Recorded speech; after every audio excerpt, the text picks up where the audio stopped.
You must be the ones tasked by the Academia with renovating Aru? That's right. Good afternoon. I'm Kaveh, and these two are Termezi and Naisaburi. Hey, I'll hate them. Come and introduce yourself. We've met before. This is Thoth, the Ibis King, and everyone knows these two. Afternoon, gentlemen. I've only ever seen these two in murals. Ah, the paintings in the temple. They show us chatting, playing cards, playing chess. Precisely the activities we most enjoy, funnily enough. No, only you enjoy playing chess. We were just humoring you.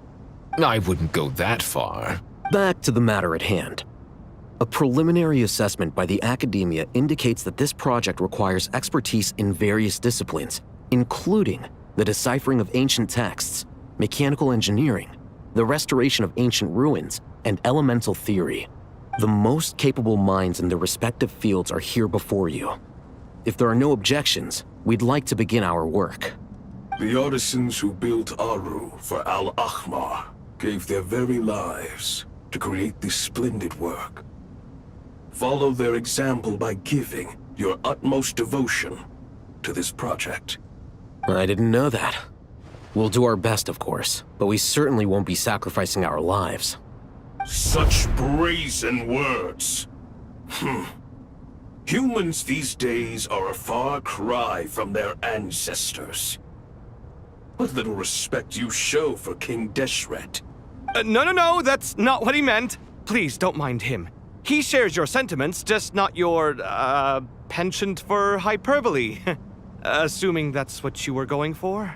I just think it's important to manage expectations.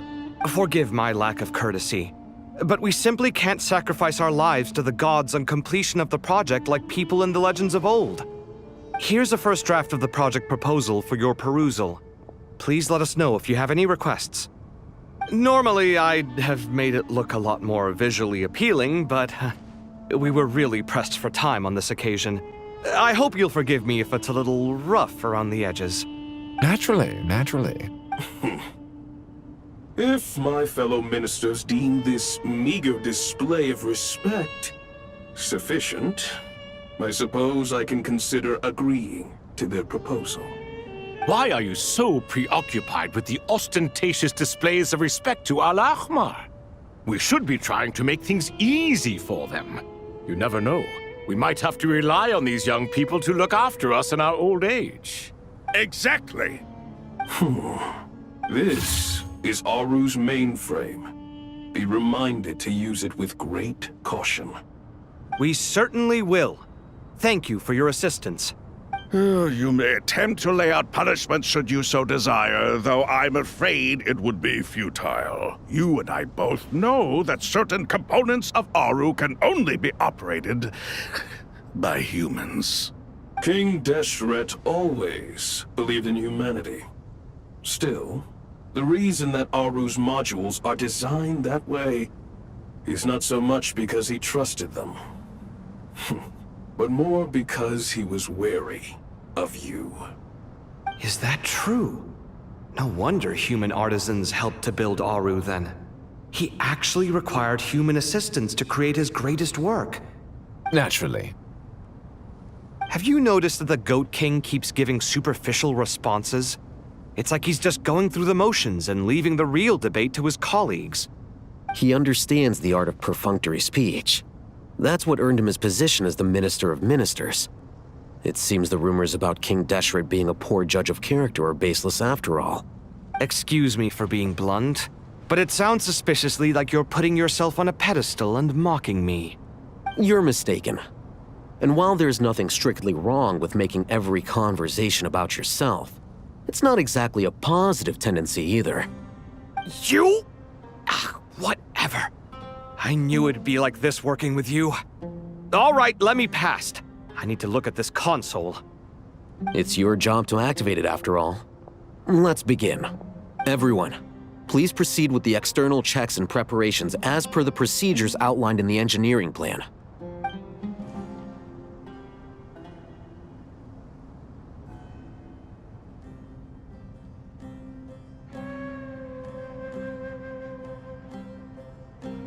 Hello there, youngsters. Whoa, the Ibis King came to life. What do you mean, came to life? I've been alive the whole time.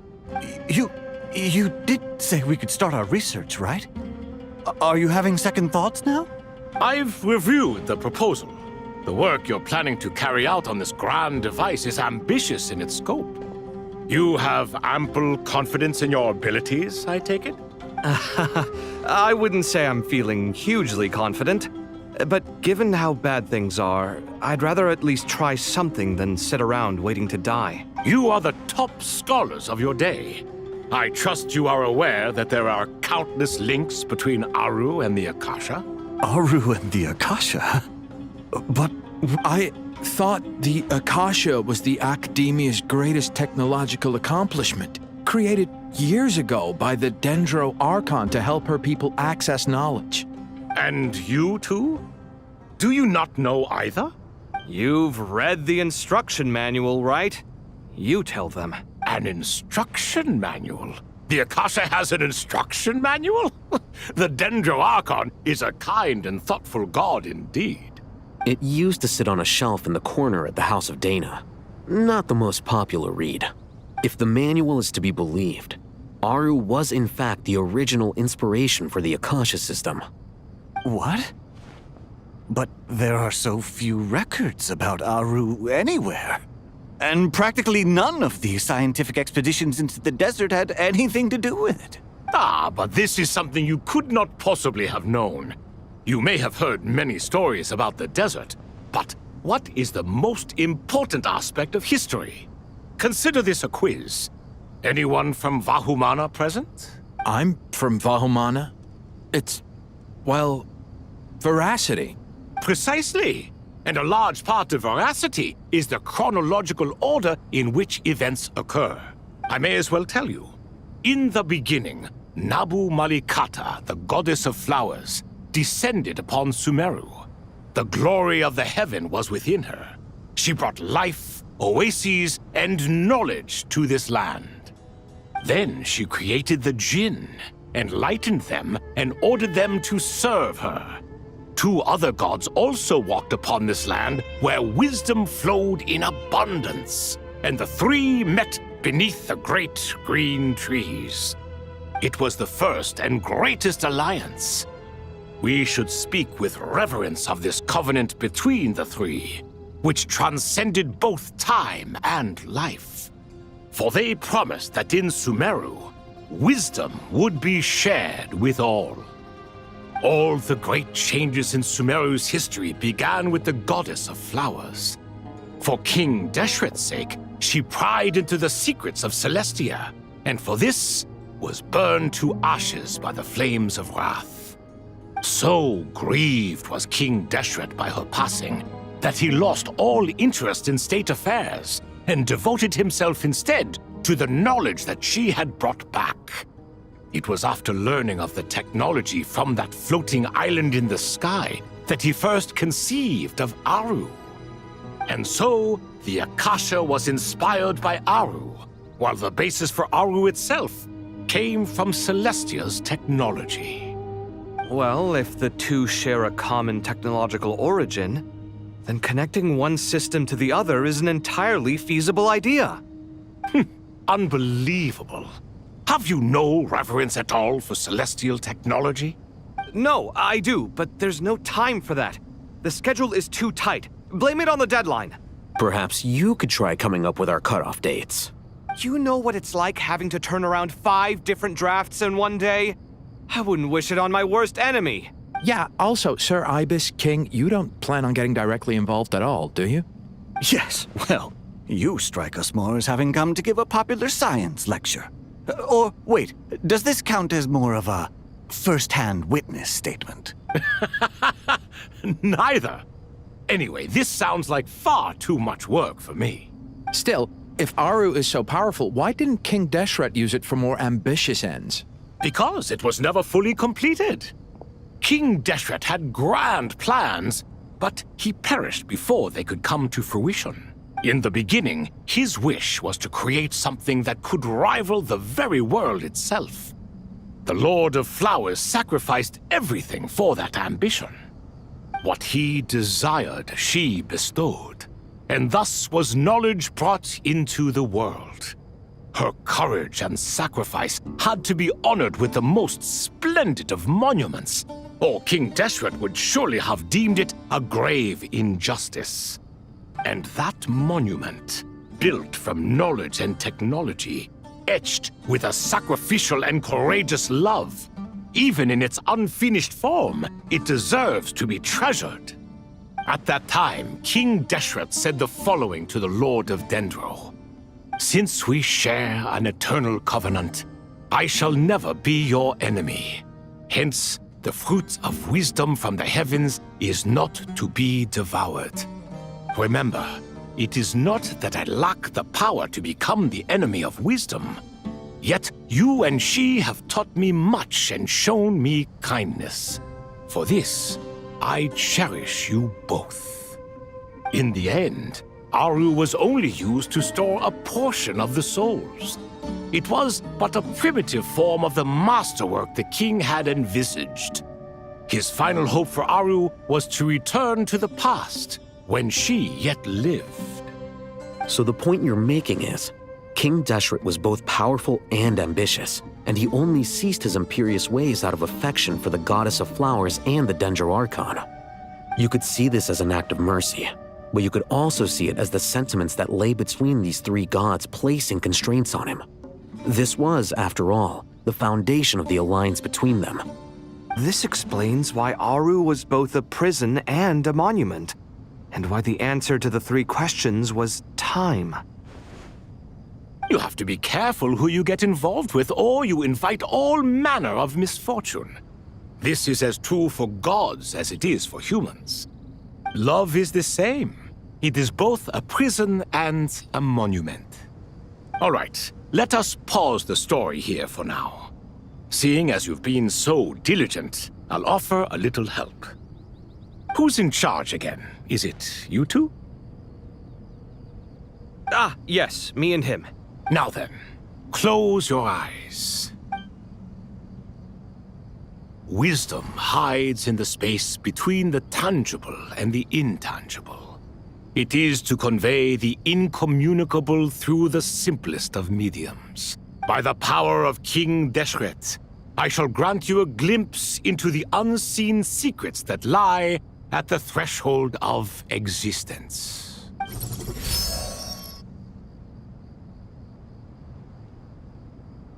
Where did this come from? Is it a new mechanism? It looks more like some form of externalized information. You've rendered it visible?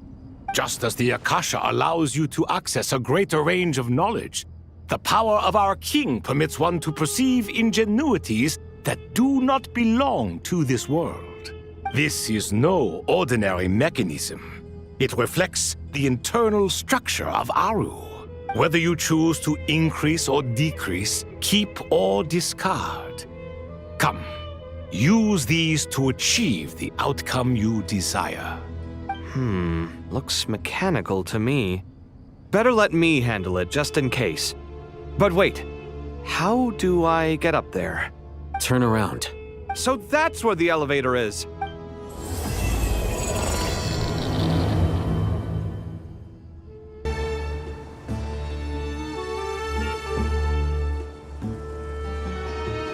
Traveler from afar, do you worry for the fate of Sumeru as well? Whoa! It's Sobek the Crocodile King! Greetings, Crocodile King. Please be at ease. I'm just here to chat with you about Lesser Lord Kusanali. Sounds like you really care about her. Yes, although to be exact, it is a mixture of both concern and curiosity that I feel. Speaking of Nihida, Paimon was wondering how she's doing. Wait a moment.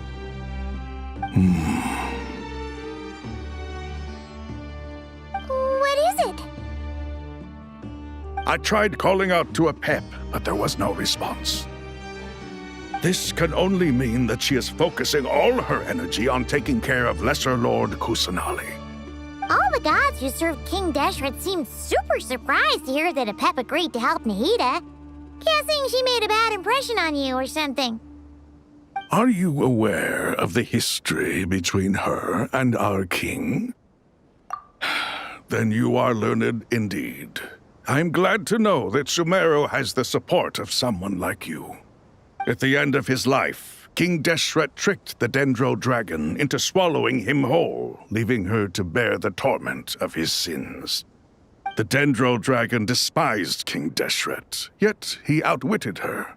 Rather than bringing disaster to the land, he chose to deceive her and thereby ensure his annihilation. An act that surely displays his love for humanity.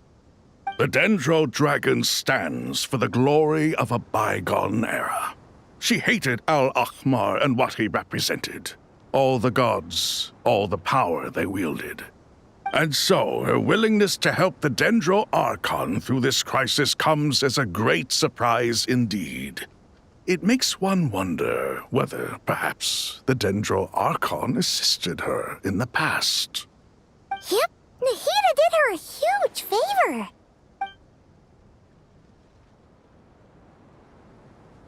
So Lesser Lord Kusanali put an end to the Dendro Dragon's many long years of torment.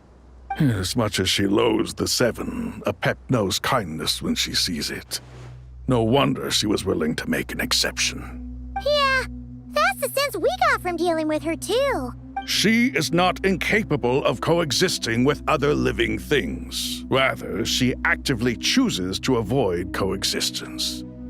And this despite the fact that she symbolizes life itself. How ironic. All of this being said, I wouldn't expect too much from her if I were you. Nothing will change her hatred towards humanity and gods. We'll keep that in mind. Anyway, how much longer do you think Nahida needs to stay with the Pep? For all we know, the Fatui might still be in the desert. Just to be on the safe side, why don't we grab anyone who isn't busy right now and go look for her? I'm alright, Paimon. Huh? Was that Nahida's voice? It seems the treatment was effective. Since when do my deeds require your evaluation? Ah! Here will do just fine. I had no intention of taking you any further. One ought not expect greater generosity than they have earned. You always hide your kindness away like an oasis within a sandstorm. Only those who make it through the swirling winds can know just how beautiful that oasis is, and how much hope it brings. You dare appraise my being? No, I'm expressing my gratitude. I want to thank you for sharing your precious life force with me. Awake already? You are more resilient than I thought. Pep. I feel much better. Thank you. Gods and their gratitude mean little to me. I would rather you give me your assurance that the situation with Irminsul and Sumeru's ley lines will be competently managed. If I suffer any ill effects from the ley lines, you, as the god of this land, will be held responsible. And you would not enjoy being held to account by me. I understand what you require, but I would assume this task even if you did not demand it. Sumeru is my responsibility. I must resume my duties as soon as possible. A farcical notion. God of Sumeru, I hope you realize how unextraordinary your strength is. And yet, maybe it is precisely what defines me. A god of wisdom is not meant to rule by force. Then hold steady. We go forth. Well, I'll be. Is that a pep? Do my eyes deceive me? Of all places, the Dendro Dragon has decided to visit the mausoleum of King Deshret? I see that after all this time, El Ahmar's menagerie of ministers remain as vile as ever. It's a pleasure, Dendro Dragon. Had you arrived but a little sooner, you might have attended a meeting of the Seven Pillars. What a nauseating thought. You are not the first insects I have had the displeasure of dealing with today. A swarm of them tugged on my tail on my way over. Goodness knows what hovels they crawled from. Why do all the creatures of this world remain so lowly after all this time? What did you do with them? I cast them away. What would you have me do? Keep them as trinkets? Boer, this is where we shall part ways. To be clear, I do not wish to see you or anyone else here ever again, unless absolutely necessary. Then I wish you peace as you return to your dwelling place. It matters not to me. Simply refrain from bothering me again.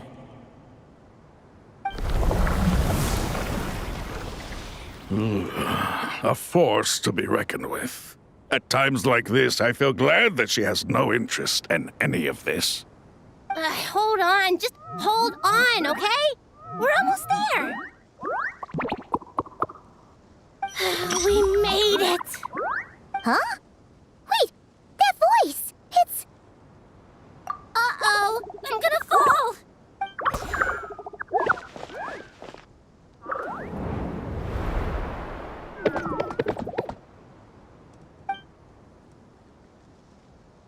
Well, that's a relief. A pair of safe hands indeed. The Dendro Archon's familiars. They are the last thing I expected to see here. Huh? Wait, what are the Aranara doing here? Don't you guys hate the desert? Obviously I was worried about the Dendro Archon. I've been supporting them with my Pari powers the whole way here. Oh, they seem pretty nervous. Is it because there are too many people around? Not just people. It's all these non-human beings, too. It's hard on them. I can't believe you made such a long and dangerous journey just for my sake. I appreciate your support so much. Thank you all. I'll have to ask everyone to wait while I help our new arrival settle in. Once I'm done, I'll gather everyone to discuss our next steps. Traveler, Paimon, shall we find a place for our friends to stay? Awesome! Let's go! Well, first I have some questions. Okay, I think that covers everything. Thank you. We can get going now.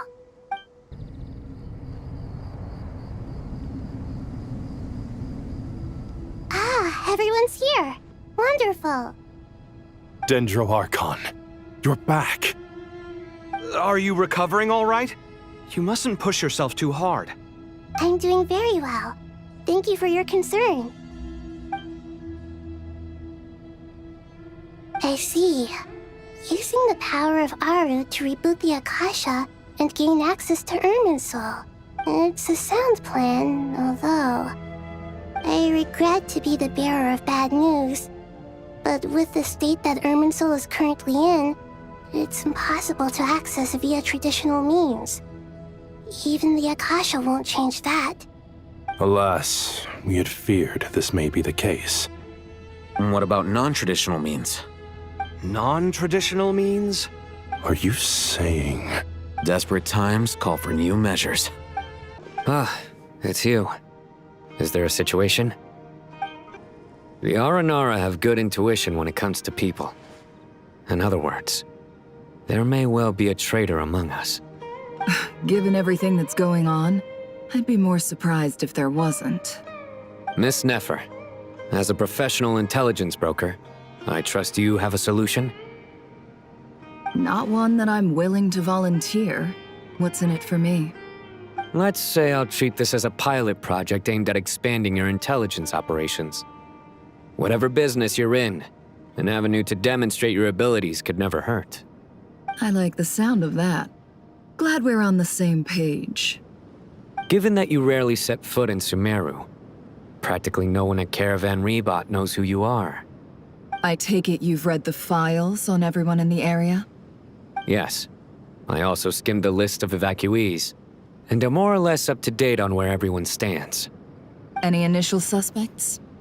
limiting the scopes to males whose recent activity could be viewed as suspicious. I've identified 3 names. The Aranara saw 2 people talking, but currently we only have 1 suspect. The other person was probably just a messenger, and in all likelihood has already left Caravan Rebat. Everyone is heading for the desert per the evacuation order. Anyone willing to turn back at this stage is almost certainly with the Fatui. There's no way it was a spur-of-the-moment decision to act at a time like this. This spy must have been planted long ago. We need to smoke him out from wherever he's hiding. Sounds like you have the beginnings of a plan.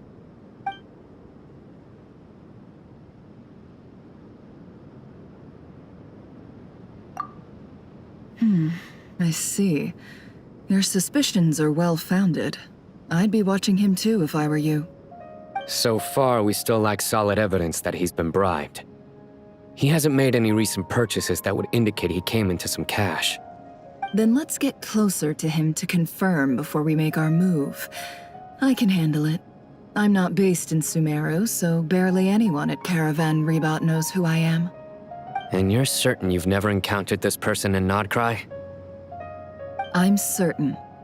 Besides, it's extremely rare for me to have had any direct contact with Sumeru mercenaries besides Jet.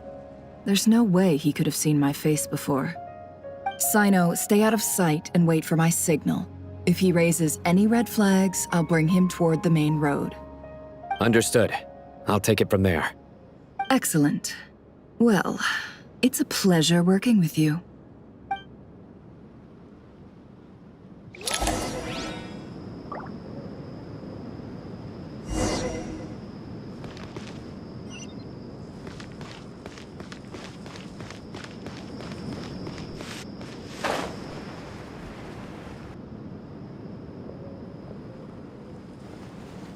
Darker skin, scars, frequents the desert and has ample combat experience.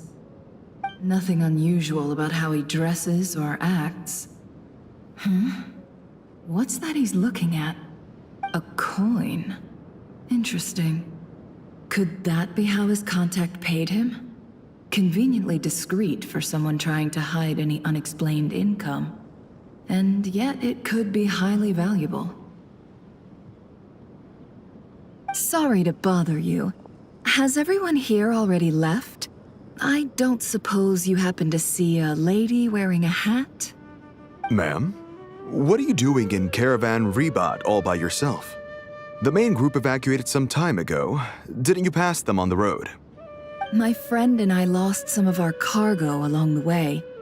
I didn't want to miss out on potential business, so I told her to go on ahead and meet the client while I retraced our steps. I didn't think it would be so late by the time I found it. And then there was a terrible sandstorm. I guess I must have taken a wrong turn, because I didn't see any large groups on my way here. Forgive me for asking, but just to be on the safe side, could you describe this friend of yours? Sure. She has blonde hair, and she was wearing a hat and a white dress. You'd definitely know if you'd seen her. Yes, I think that does ring a bell. My apologies. During this exceptional time, the Corps of 30 are under orders to be extra cautious when dealing with unknown people, whoever they might be. I understand. Well, sir, is there anything else you need to know? If not, I'd better try and catch up with them. Hey, wait! They left a good while ago now. You'll never catch up with them on your own. Why don't I give you a ride? I'm here to collect the last few people anyway. We have plenty of carts, so one more won't be a problem. That would be amazing. Traveling with a group will be much safer. I'll have to pay you for your trouble. Hey, let's not worry about the money for now. Wait here a moment. Once I'm done packing up, I'll take you to join the rest of the group. All right, thanks. Let me know if you need a hand carrying anything. No need for that. I'm strong enough for both of us. Okay. Well, I wish there was some way I could repay you. Guess it's my lucky day, running into someone who knows what they're doing here. You might have just saved my life, you know? You're not wrong there. I mean, what kind of cargo is so important that it's worth risking your life to get back? I hope for your sake that it's priceless. Actually, I suppose I can tell you, since you've been such a big help. But be sure to keep it to yourself, or we could both be in big trouble. Oh, really? Sounds mysterious. We're in the antiques business. You understand? Some of our goods aren't acquired through the most legitimate means. We have to be very discreet when we're selling them. That's why I had to go looking for the missing cargo alone. Ah, no wonder. Well, ma'am, in that case, it turns out that maybe there is something you could do for me. I'm all ears. But to be clear, our commission isn't cheap. Think carefully before you ask. We don't want to ruin our relationship before we even hit the road. I'm sure that won't be a problem. My issue is, I have something that's a little difficult to sell on as well. Take a look at this.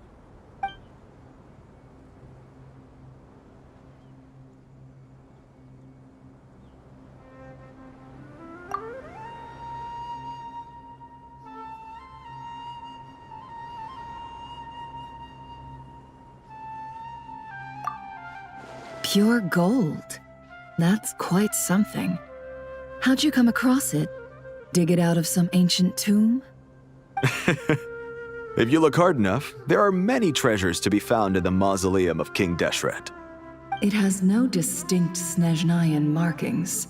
That'll be why he's going with that story. And he clearly doesn't want to arouse suspicion, so he's on the lookout for an opportunity to make a quiet trade. Surely you have an existing business partner. Won't they take it off your hands? I hope I won't be attracting the wrath of my competitors by helping you sell this.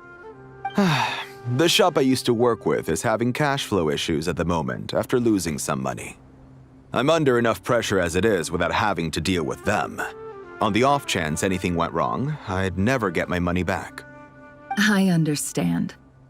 Gold is the last thing that traders with cash flow problems want to see. Well, in that case, I think we can work something out. As it happens, I'm just about done packing. Shall we make a move? Sure. Let's walk and talk. Evacuation was a huge operation. They needed a few people to stay behind and tie up loose ends. And I ended up being one of them. You're lucky you ran into us in time. I certainly am. I don't know how this happened. One thing led to another, and look how it ended up. I just hope our client doesn't get spooked and cancel their order. Fingers crossed. But either way, life goes on, and we all have to make a living somehow.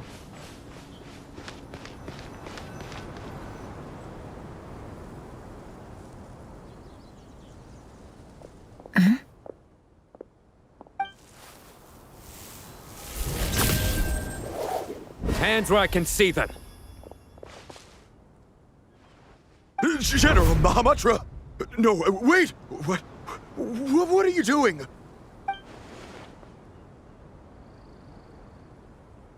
This is the coin? Good. Sadly, you won't have the chance to spend it. Nicely done. Looks like Sumeru's Matra are a well-oiled machine nowadays. Unmarked gold coins are quite difficult to trace. Thanks to you, we have secured the evidence. Here's what's gonna happen.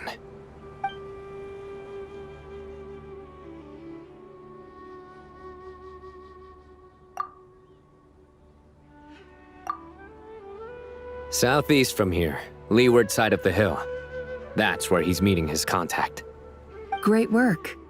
Candace tells me your interrogation skills are highly effective. Hers are quickly catching up. She's improved a lot in recent years. Looks like it's over to you for the next step. Because I'm quickest on my feet? Because you know how to trail a target. Plus, it'll be easier to monitor their activity from the air. Fine. I'll be quick. One more thing. The Traveler just brought a message from the Dendro Archon. Once you're done with this, we're to meet up at the mausoleum of King Deshret. Got it. Will do. Are you sure you'll be okay on your own? Gee, I don't know. Maybe you should come with me. Okay. Then Paimon's coming with you. Really? You do know this is a stealth operation, right? Meaning, you have to be quiet? Paimon? Are you sure about this? Well, Paimon at least wants to give it a shot. Like everyone says, if you never try, you'll never know. Besides, being the best guide into that has to count for something. This should be a piece of cake. Fine. Join me if you want. But be warned, if anything goes wrong, I'll have to gag you and shove you into a bush. No need! Paimon will be super careful. Promise! Good. Then what are we waiting for? Let's go. Ah! Coming! Coming! Hey, guy! Wait up! Hey, slow down, will ya? We're here. Now we wait. Okay, yeah, cool. Cool. What's on your mind, Paimon? Huh? Oh, nothing? I thought all you cared about besides being a guide was food and sleep. Why the sudden urge to go on a dangerous mission? What's that supposed to mean? Paimon's been on plenty of dangerous missions before. But never on your own. You hardly ever leave the Traveler's side. Just saying, I'm kind of at loose ends right now. So if you did want to share, I suppose I'd have to listen. If not, suit yourself. Makes no difference to me. Hat guy? Do you think Paimon is useless? What? Where's that coming from? When we were in Notcry, Paimon suddenly realized something. Even though Paimon's with the Traveler every single day, whenever we face real danger, she can't do anything to help. Paimon doesn't get like this very often. She just got really scared when the Traveler got kidnapped that time. What if she never came back? What would Paimon do then? And the more Paimon thought about it, the more useless she felt. But Paimon doesn't want to be a burden. Paimon wants to be a friend who's actually useful. Does that make any sense? You know, that feeling of just being completely useless and... Oh. Paimon probably sounds so ridiculous right now. You asked the right person. Boy, do I know that feeling. Oh, that guy. I'm not gonna try and encourage you. What I will say is this. When you start doubting yourself, you have two choices. Give up or change. You have to make the decision to move forward. Otherwise, no amount of consultation from other people is gonna help you. So ask yourself, what do you want? To get stronger? To learn more? Whatever it is, go do it. You won't have any regrets if you can at least say that you tried. Oh. All right. Something's not right. Shouldn't they be here by now? Paimon, is it just me? Or is it a little too quiet around here? Should Paimon take a look? We'll give it another hour. If nothing happens, we head back. Okay. How strange. We've been here for ages. Where the heck are they? Have we been stood up? What is it? Did you think of something? Something feels off about this whole situation, but I can't quite explain why.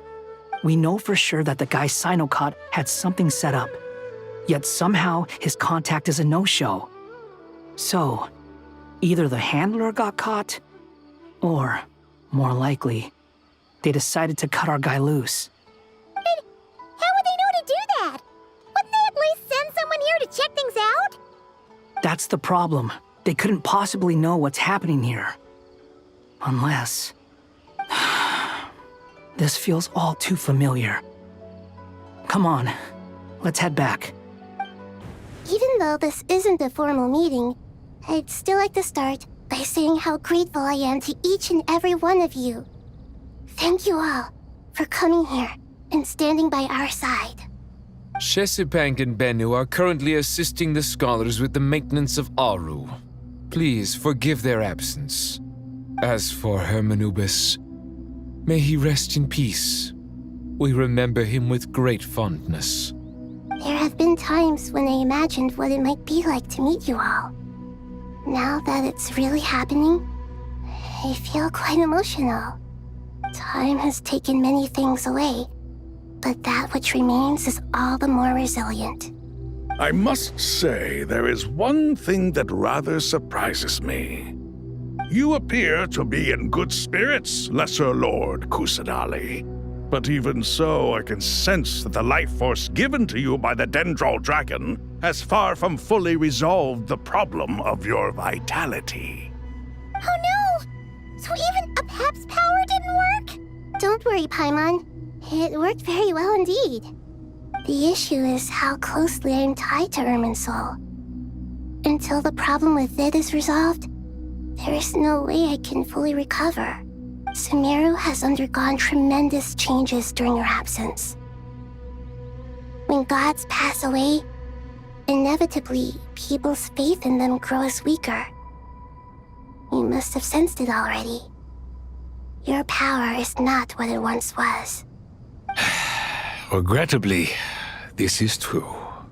I too have grown weaker due to the effects of Irminsul. Right now, we're all in quite a sorry state. Then what do you suggest? We take all the help we can get. Sumeru is our shared home. You and I, gods and humans alike. We must unite all our strength in this moment. Though Al-Ahmar is no longer with us, the alliance between the three gods remains in force. Regardless, as subjects of our king, we have a responsibility to support Sumeru through this catastrophe. Not to mention that it was the people of Sumeru who released us from this prison of Aru. Times have changed, and the people of today possess greater wisdom than those of the past. You really know how to give a rousing speech, Goti. Now then, let us learn more about your plan. The brightest minds of the Sumeru Academia are busy opening and renovating Aru. They claim it has something to do with Irminsul? Correct. Irminsul has existed in Tevat since the very beginning. But during the Age of the Dragons, it did not possess the significance it holds today. After the heavenly principles arrived, the power of the Light Realm was divided into elemental energy, and Irminsul was refashioned as a device that records and preserves all information. Since then, everything in this world has been inextricably linked to it. As the Dendro Archon, I have a duty to protect Irminsul. To Sumeru, it is both a national treasure and undeniably a major threat. Tevat has seen many upheavals in the last few years. The most recent of these was a major crisis in Notcry, which forced Sumeru to be even more vigilant than usual. I made sure to monitor all the pathways through which an outsider could potentially transmit themselves into Irminsul. But despite my efforts, a major problem still arose within. I still believe that someone has actively invaded Irminsul. But rather than taking any of the pathways I referred to, the intruder chose instead to utilize the most direct route, and the only one that cannot be protected against, by entering Irminsul through death. I see what you mean. You cannot simply stop all deceased souls from returning to the ley lines because of a potential invasion that could occur at any time. That's right. As important as it is to guard against external threats, I couldn't allow myself to stop the souls of the departed from finding peace. Please, understand how difficult this predicament was for the Dendro Archon. Defense has never been an easy task. After Irminsul was invaded, my authority was quickly restricted. Soon after that, the tree began denying access to any connections. I'm sure you feel responsible, but you are not to blame. No one can predict every possible disaster. There will always be trials and tribulations for the world to endure. But the people of Sumeru should not have to endure this. We must find a way to break through the lockdown and connect to Irminsul. And this is why you need Aru. Yes. The only thing in Sumeru capable of rivaling Irminsul in terms of overall function and performance is Al-Ahmar's legacy, Aru. All I managed to do before falling into a coma was make some minor adjustments to Irminsul. Using Aru is a last resort, and a move that comes with enormous risks. The scholar's initial plan was to borrow Aru's power to reboot the Akasha, then use the Akasha to connect to Irminsul and investigate. Unfortunately, Irminsul has suffered far greater damage than they first thought, rendering that plan futile. To rise to the challenge, we had to resort to more extreme and far costlier means. This has led to a number of new contingency plans. To reclaim Irminsul, her brightest scholars have made further modifications to Aru with multiple goals in mind. I thank you all for giving them your blessing in this endeavor. Human wisdom has clearly improved over the millennia.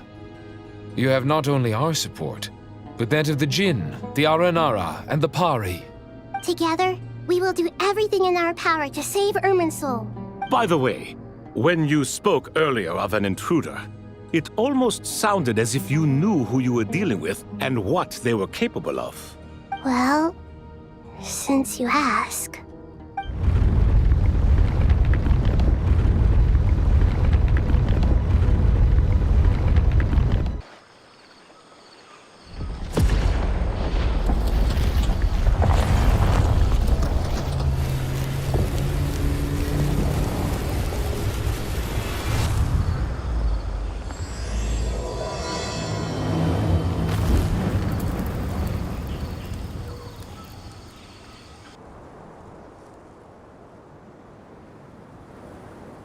Master Tainari!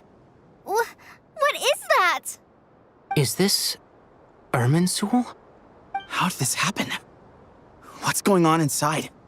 Luckily, we managed to evacuate everyone. What in the world was that? That was terrifying! Oh my. I understand now, Dendro Archon. You make yourself quite clear indeed. Not once over the millennia has Irminsul been so terribly afflicted as this. Please continue, Dendro Archon. Irminsul's root system is what comprises the ley lines. In the past, it has always been hidden away, going unseen by the general populace. But now, an evil intruder is making it reveal itself. It has become a tree of unbridled greed. A clear sign that a deranged experiment has advanced to a new stage. Blasphemy. From where I stand, an experiment in the name of blasphemy sounds rather improper. But if we are to honor Dottores' will, this is what we must do. The birth of this tree proves to me beyond doubt that this incident is connected to him. But to explain the situation in full, there is someone I need to tell you about.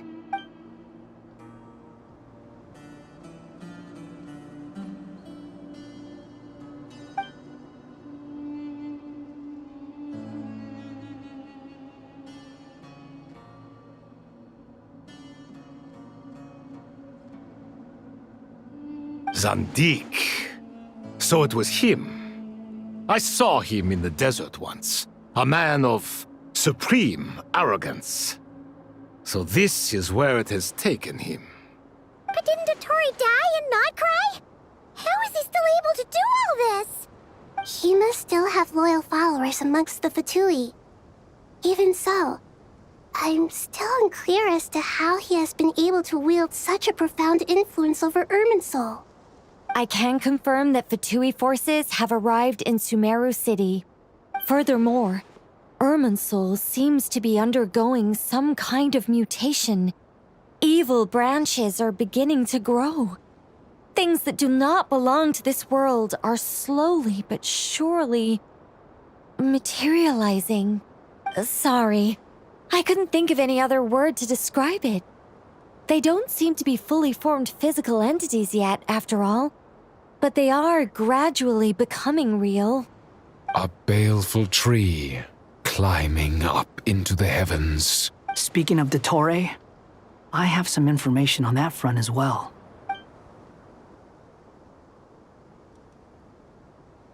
I didn't think it was wise to state this out in the open. But my theory is, the mole wasn't cut off after he was caught. They wrote him off from the beginning. You mean, the Fatui never intended to follow through with him? Then why plant a mole at all? It's hardly a conventional strategy, and the rationale behind it is pretty twisted. But as it happens, I know someone who works exactly this way. And when it comes down to it, his goals are very simple.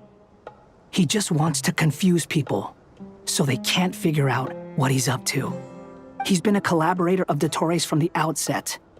That fact alone confirms that Dottore is involved with this somehow.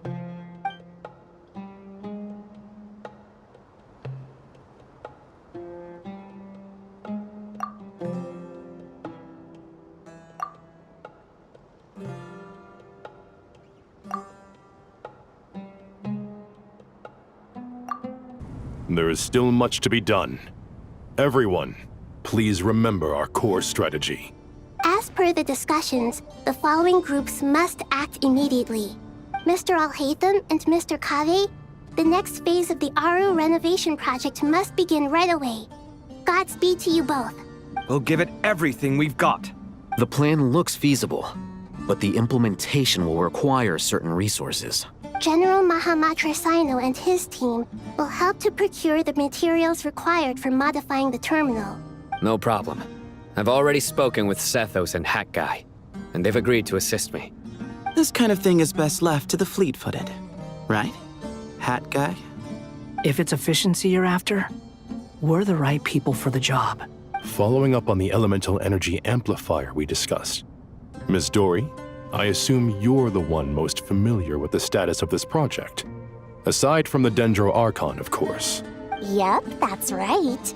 Leave it to Lord Sangamabe. Got it. Well, I'd like Madame Farazan, Kale, and Nicole to support Dory on the technical side. You can count on us. Will do. Rest assured, I'll take good care of Kale. Dia, Candace, and Nefer, you'll be in charge of negotiating between the various parties. I trust you remember our goal. You bet. We can handle it. Good. I believe that covers everything. Tainari will provide ad hoc support as needed, if that's okay. Poor Tainari. Must be tough being Nephis' student. Getting bossed around all day, every day. Hey, don't try and drive a wedge between us, you old rascal. All it says to me is that Master Nephis has faith in everyone's abilities. While I'm nominally here as backup, I doubt there will be many situations where my help is needed. Exactly. Finally, Traveler, you and I will head to the border between Sumeru and Natlan. Once that task is complete, I'll be asking some of you to accompany me to the Eternal Oasis. The Eternal Oasis? I thought that was just a legend. So it does exist after all. Regarding your trip to Natlan, under normal circumstances, a meeting between our two nations would be a far more formal affair. Unfortunately, Sumeru is all but completely cut off from the outside world at present. So regretfully, we won't be able to give the Pyro Archon Mawika the grand reception that she deserves.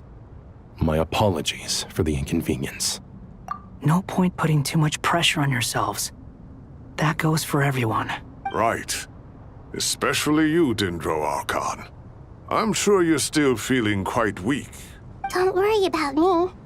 The Dendro Dragon's life force will sustain me. Plus, we'll be there every step of the way. Nahida will be just fine. Yes. I believe in myself. And I believe in every one of you. Well, time to get going. There you are. Miss Nicole truly is an angel. She shows great wisdom in guiding others, and she has already sent word to Natlan on our behalf. She said that while the other members of the Hexen Circle are busy with important work, she is quite free, and she is more than willing to accompany the people of Sumeru for the entire journey. Oh, there's Nicole, all right. Always super patient and loves to help everyone out. She's the best. She is. So kind and enthusiastic. Well, time for us to get going. Let's head out.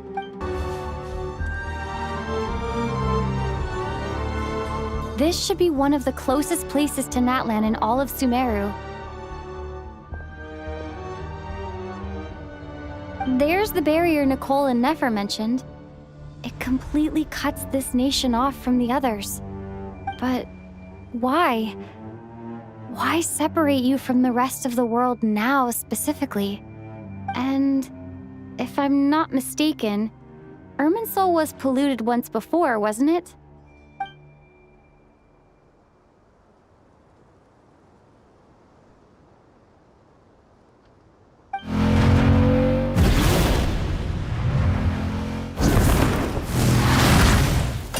Good question. I'm wondering the same thing myself. That voice. Malika, you got here pretty quickly. Hello, traveler. It's been a while. Hello there. Hello, Dendro Archon. Malika, I apologize for asking you to meet at the border on such short notice. I also apologize for not being able to greet you in person. The form in which you see me now is one carried by the Traveler. The real me is inside the mausoleum of King Deshret, and I am reaching out to you with my mind from here. Irminsul has been infiltrated by the Doctor. We must be on our guard, as he can spy on information in the world from within the tree. Fortunately, there is no record of the Traveler in Irminsul, and you are still within Natlan's borders. My records will be preserved in the Night Kingdom, rather than the ley lines. As long as the Night Kingdom remains disconnected from the ley line cycle, the Doctor has no way of knowing my movements. Exactly. So by meeting each other in this way, the meeting essentially never happened. No wonder Paimon didn't come. You were concerned that her activity would be recorded by Irminsul. The Natlanese have heard about the situation in Sumeru. With the borders sealed off, merchants have been forced to stop their shipments. It's pretty serious, and you're the ones bearing the brunt of it. I'd like to address the question you raised at the beginning. I can offer a brief explanation, although it will sound rather cruel. I don't reach this conclusion gladly, but Irminsul predates the Heavenly Principles. It existed long ago, when the dragons of Natlan were at the height of their power. So even when the people of Sumeru became ill because of pollution, it was not a critical issue from the perspective of Irminsul itself. As long as it continues to function normally, the barrier will not be activated. But this time, the Doctor's invasion has directly affected the tree. That is what caused the barrier to deploy. The Heavenly Principles established a rule that when Irminsul is plunged into grave danger, a portion of power will be reserved to isolate Sumeru. That way, even if Sumeru is destroyed, the outside world at least has some time to catch its breath. We'd certainly need it. The Heavenly Principles created almost everything that exists in Teyvat today. To them, preserving the existence of the world and its inhabitants takes priority over protecting Sumeru. Meaning, protecting Sumeru now falls to you. Yes. My own power may be limited, especially compared to yours. But that doesn't mean that we're just gonna sit around and wait for the end. If necessary, I will utilize any and every means at my disposal. Nicole of the Hexen Circle didn't say exactly what this meeting was about. But after hearing everything you've said so far, I think I can guess where this is going. That's right. Nahida and I discussed it at length. we both know how presumptuous this is? You need the pyronosis, don't you? Yes, you guessed correctly. Originally, I only intended to borrow it, but the situation is far graver than I foresaw. So instead, what I ask of you is to please give the pyronosis to Sumeru.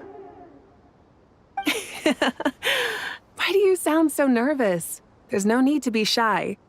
Surely a gnosis is pretty important to a god. I guess, but it's not as if losing it would suddenly render us powerless. But I'm sure you don't need me to tell you that. With all the nations you've traveled to, and all the gods you've met, you must have realized that by now. As far as I'm concerned, a gnosis is basically an elemental energy enhancer. But I don't usually use it. You know me. I like to think I'm pretty strong without it. Yeah.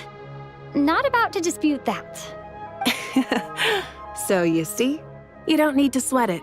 Here, take the pyronosis. Uh-huh. Just like that? Uh-huh, just like that. To tell the truth, I've always toyed with the idea of giving it to someone who needs it more than I do. I know you accompanied Nahida here to try and increase the chance of success. It's a good thing you did, because your involvement is one of the main reasons you've managed to persuade me. Are you sure about this? Handing over your gnosis just because of me? I won't try to quantify it, but trust me. Handing over the gnosis to Tumaini is far from the craziest idea I could think of. Besides, even if you hadn't come here personally, I think I still would have agreed to Nahida's request. Irminsul doesn't just affect Sumeru. It impacts all of Teyvat. I know all too well how difficult it can be to protect the things you care about. So logically, morally, or however you want to cut it, helping you is the right thing to do. You don't need to tell me the specifics of your plan. Where the gnosis is involved, the tighter the secrecy, the higher your chances of success. Moika, my heartfelt thanks go to you and the people of Naplan. Don't mention it. But now for the hard part. How do I actually give it to you? The Irminsul barrier is right in the way. I have an idea.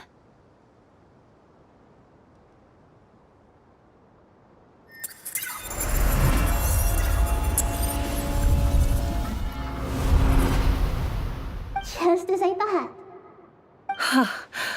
Incredible. What did you do? Just made a lucky guess. This seems to happen quite a lot. Things that apply to everyone else don't seem to apply to me. I figured the same might be true here. Irminsul usually produces effects based on the records it holds. Since the Traveler is a descender, Irminsul contains no records of her, and thus has no way to impede her. Is that right? You really are full of surprises. Catch. Whoa! Thank you, Moika. Thank you for trusting us with something so important. All right. No need to get so formal. It's not like we're strangers. Besides, there's still one problem. You might be able to pass through the barrier, but I don't know about the gnosis. Any other surprises for us, Traveler? Let me try something. I have the pyronosis in my hand. It feels strangely ordinary, not particularly heavy. And yet, this tiny thing symbolizes the mighty authority of a god. I need to think hard about my memories of Pyro. My memories of journeying through Natlan. All those important experiences I've had. The gnosis disappeared. Traveler, are you alright? I'm fine. The pyronosis disappeared into my body, just like phlogiston. Maybe it resonates with you because you've mastered the power of phlogiston. You might not be recorded in the ley lines, but you're still our Tumaini. Whew.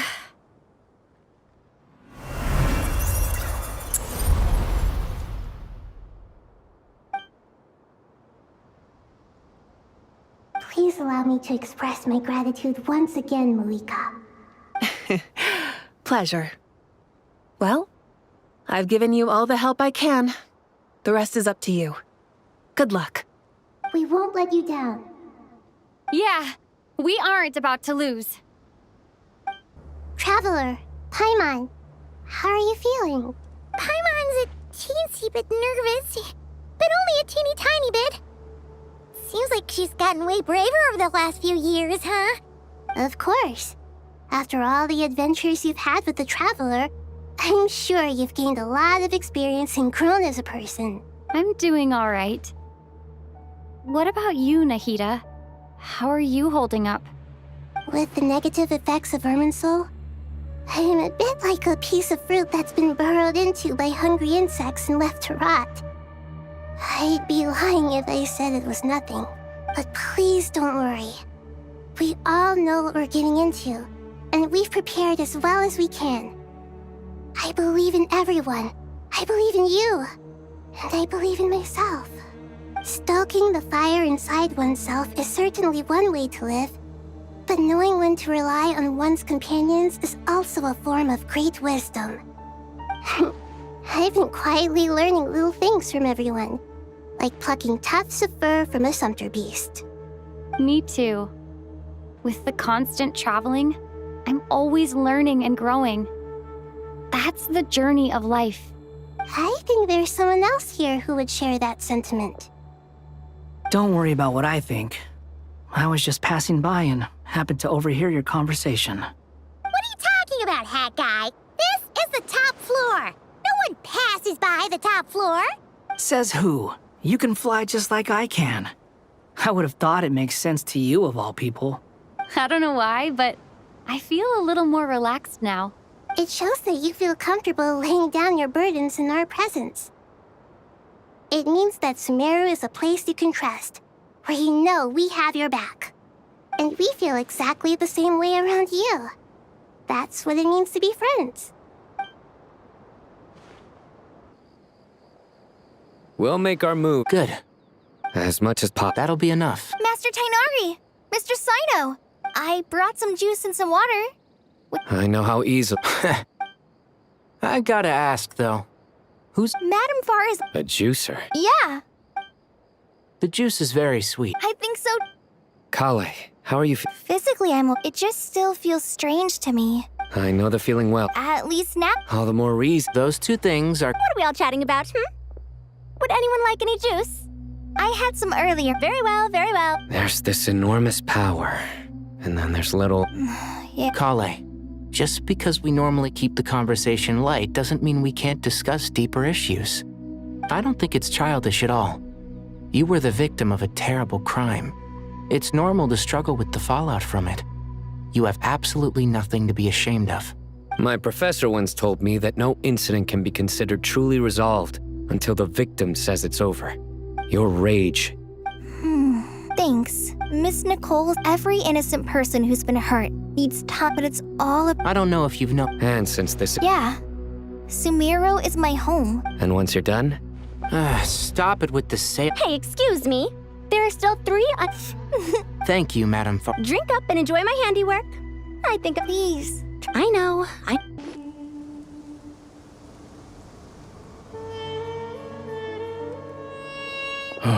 have not felt this way in a long time. Standing up high, gazing out at the rolling dunes. One cannot know what freedom truly means without first losing it. The golden slumber truly lives up to its name as a dreamland. Though desert sands exist there too, no mirage, no matter how glorious, can compare to true beauty. Dendro Archon, what is on your mind? I was wondering, whose counsel I should seek on the questions in my heart. What kind of questions? So many. More than can be put into words. As I once said to a friend, we look, we see, and we comprehend.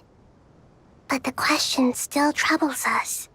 What are the many disasters that this world faces but the sum of all irresolvable questions? The biggest question you should be asking is how to seize victory. Yes. Although, I would express it differently. I must not fail. And so the question I am most curious about now is whether the path to victory will be an arduous one. What we declare to be a young sapling, we may, in fact, find to be a towering tree, if we would only cast aside our ignorance and look beyond the veil of time to see her true form. Nahida! We're here! Just in time. The preparations are almost complete. Ready when you are. We're here too. Miss Nicole! Miss Nicole! So fast! I thought I'd get a lot of exercise as a forest ranger, but I can barely keep up with you. Sorry, I got a little carried away. Lesser Lord Kusanali, the equipment is ready, and the modifications to Aru are all complete. As discussed during our meeting, Accessing Irminsul via the Akasha is no longer feasible at this stage. There are other options, it's just... they're a little more extreme and more technologically demanding to implement. Maybe you should take it from here. The architecture and functionality of the Akasha terminals overlap considerably with Aru. There is reasonable evidence to suggest that one was developed based on the other, or that they both utilize technology of the same origin.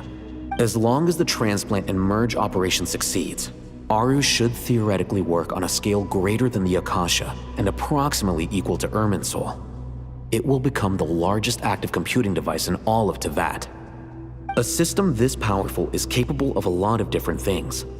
In the past, the Akasha was primarily used for one-way information transmission, but I suspect it could also serve as a central bridging hub.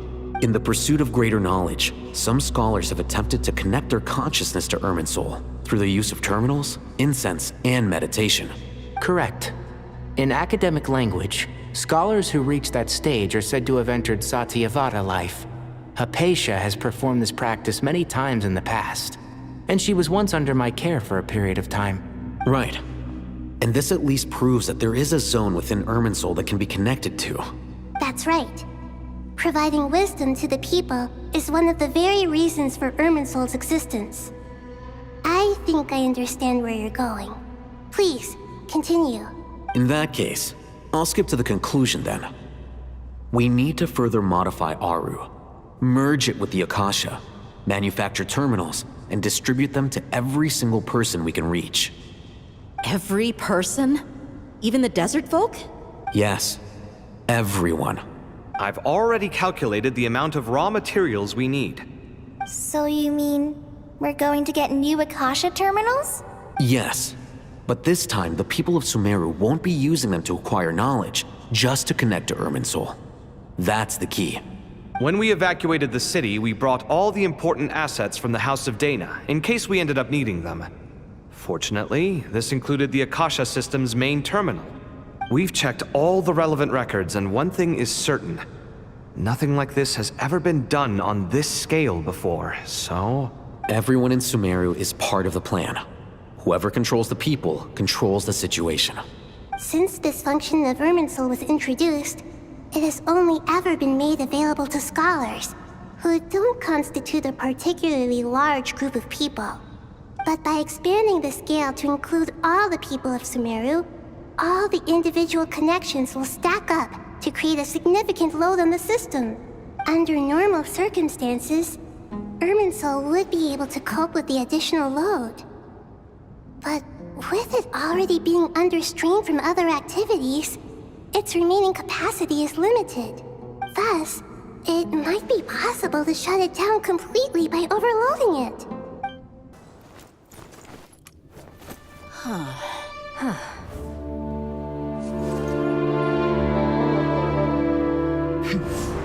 down. 3, 2, 1. Are you ready? Ready!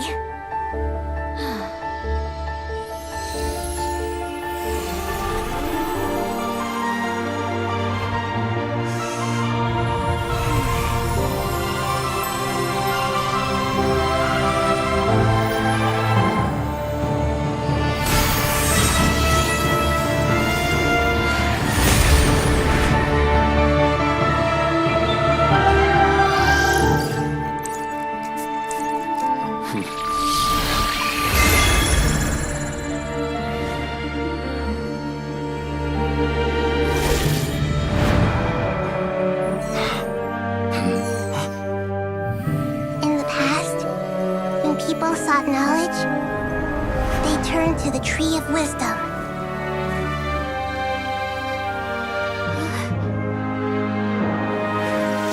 Today, we use it to save Sumeru and the whole world. These boughs that nurtured learning must not become tools for destroying the world.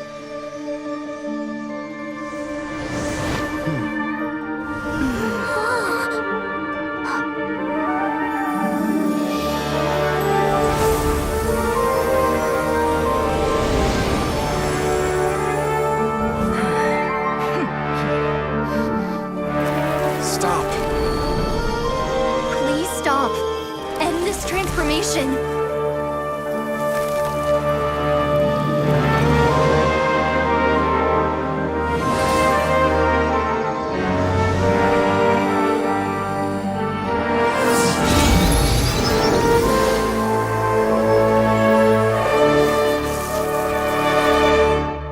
You would shut down Irminsul just to stop me? You fools. I have all the time in the world. Success! The evil Irminsul tree has stopped growing! Great.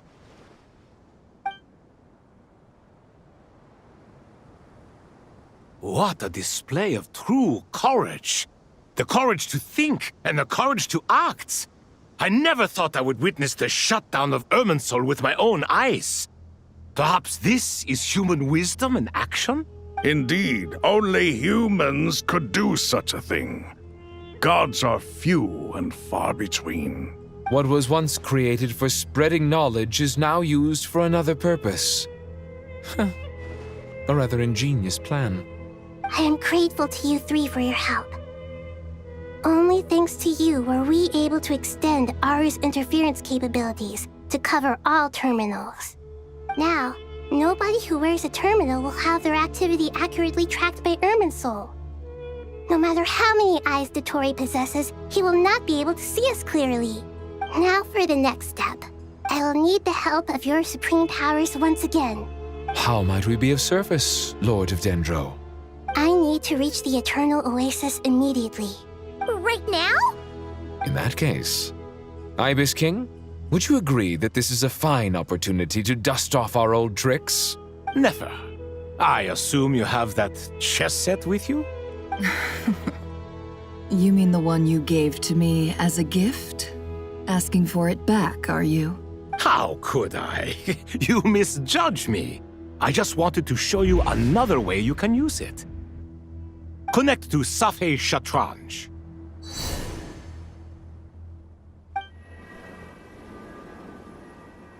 Safhe Shatranj?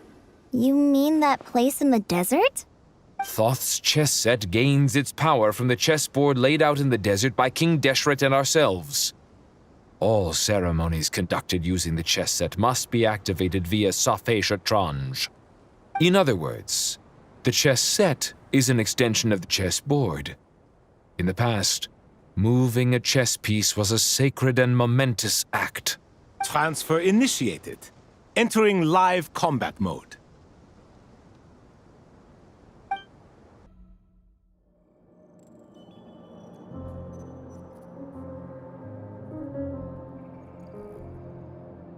We haven't heard a single word from our spy in the desert. I'm afraid he might have been captured. Never mind. But we spent years turning him. And a lot of Mora. Nothing comes for free in this world, but the loss is not without its purpose. For a small price, we have wasted a precious amount of the limited time they have. Quite a bargain, if you ask me.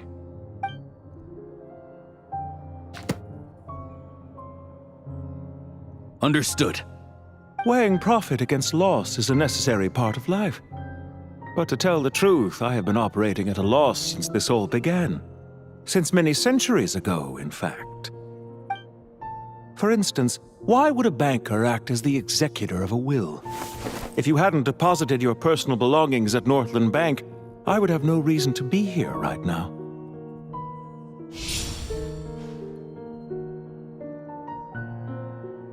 Dottore, I've placed your final data backup into the ley lines as per our contract. I trust we are now square for the safe deposit fees you paid. Is it not a little petty to split hairs like this, given our amicable relationship? I consider sound bookkeeping a matter of principle. Do not forget that you only live to see this day thanks to me. In fact, every day of your life since you met me, you've been living on borrowed time. Why, that's hardly a fair assessment. I will concede that my survival was perhaps at your whim, but I became a harbinger on my own merits. Managing money is not like other professions. Mine is not a role I could have acquired based on your recommendation alone, and certainly not one I could have lasted so long in without genuine ability. The information stored in the ley lines is quite comprehensive. Rest assured, I have not forgotten how strong your pride is. Well, I presume you have no sense of fragmentation while talking with me. How could anything possibly go wrong with such strict measures in place? The remainder of your soul was split in two, with one half sent to Nodcry and the other stored in the most secure vault of the Northland Bank. Though I must say, your disdain for the other segments is quite amusing.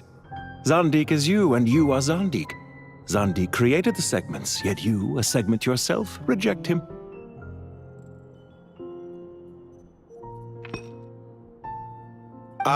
That is, Zandik, created segments of various ages in his later years. To achieve this, he had to freeze time and part with a portion of his soul.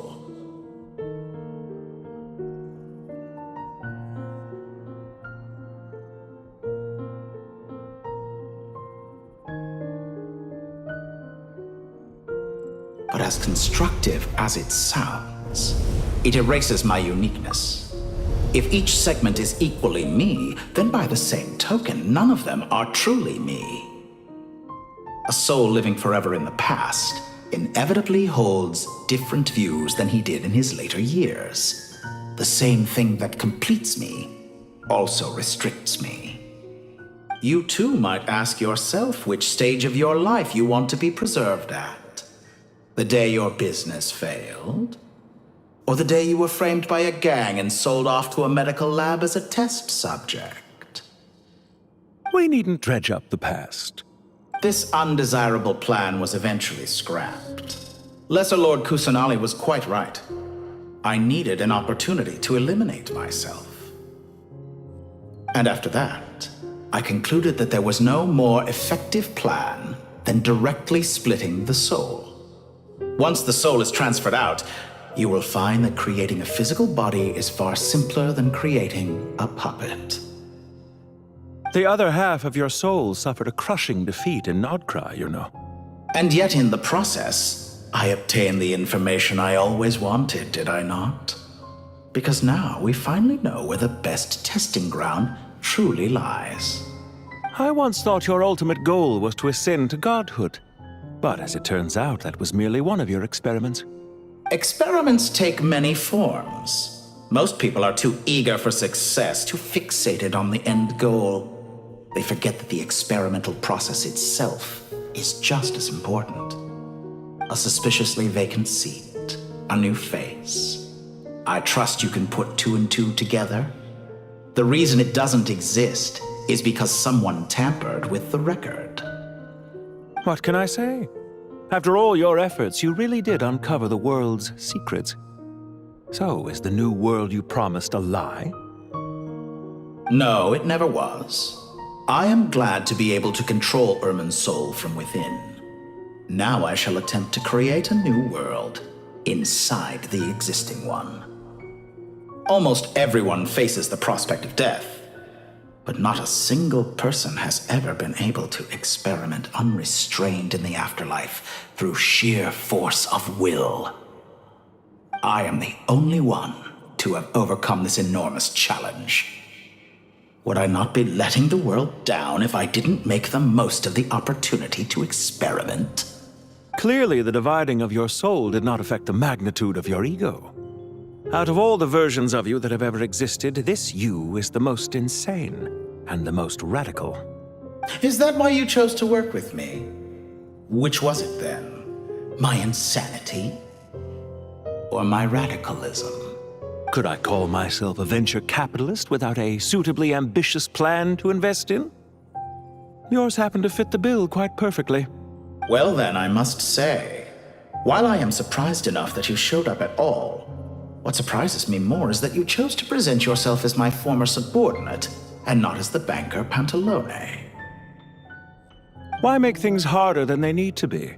Exposing my true identity in a situation like this would only serve to destroy diplomatic relations between Snezhnaya and Sumeru.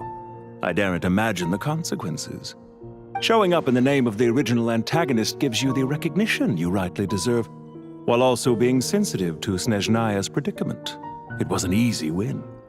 As for why I'm here, if you're suggesting that your credit is in the negative, I won't argue with that.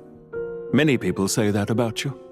I'd argue that a significant factor in your willingness to cooperate is the fact that you have but a few years of life left after my death. Living and dying together has a way of binding two parties together rather closely. Is it not true that a relationship should be judged by both the positive and negative returns it yields?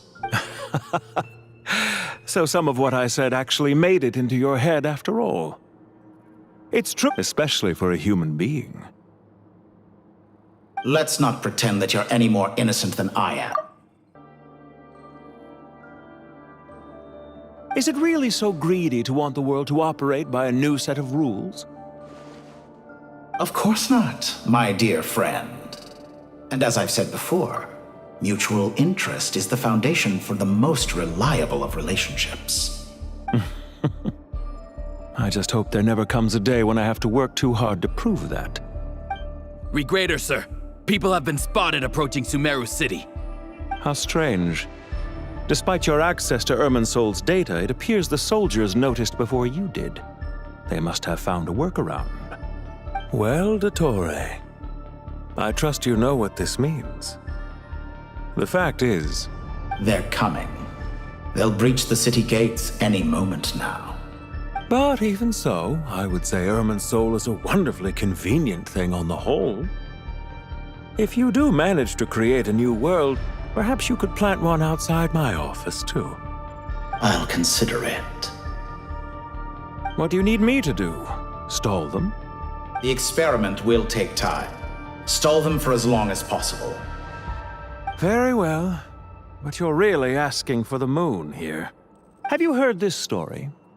There was once a guilty man, kneeling in the center of a church while an angry mob outside waited to bring him to justice. He pleaded with the gods, begging them to grant him one final request, the chance to finish confessing his sins before he was sentenced. Many suns and moons passed, seasons changed, and still his confession continued, as if he intended to speak until the end of time. Are you suggesting I worship you as a god? Or were you hoping that I might confess my sins to you? Certainly not the latter. That would make my life miserable indeed. Isn't it a little too early to be saying goodbye?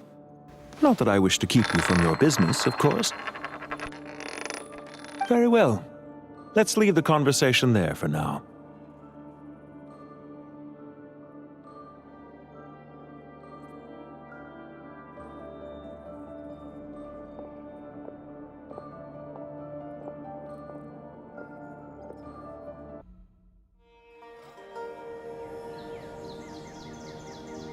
The power of King Deshret's 7 pillars is truly remarkable.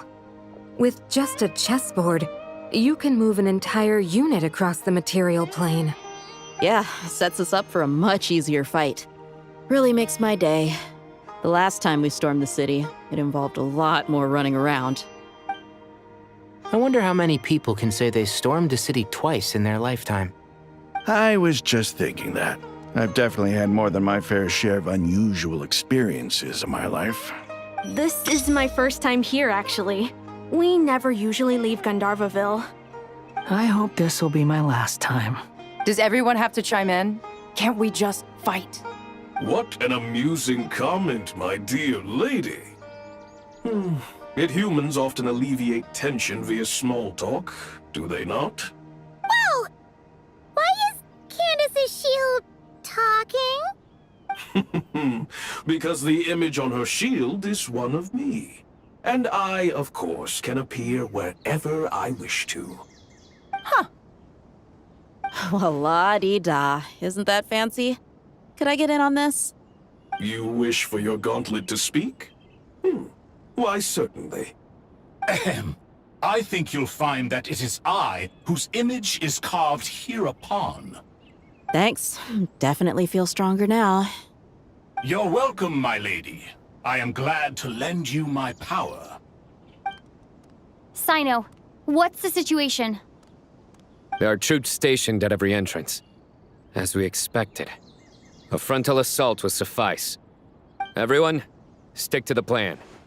We'll take the main entrance. You head for the House of Dana's side door. Move out.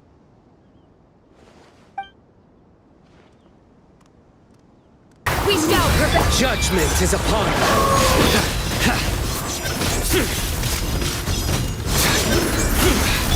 You're dead meat! Did it take too long?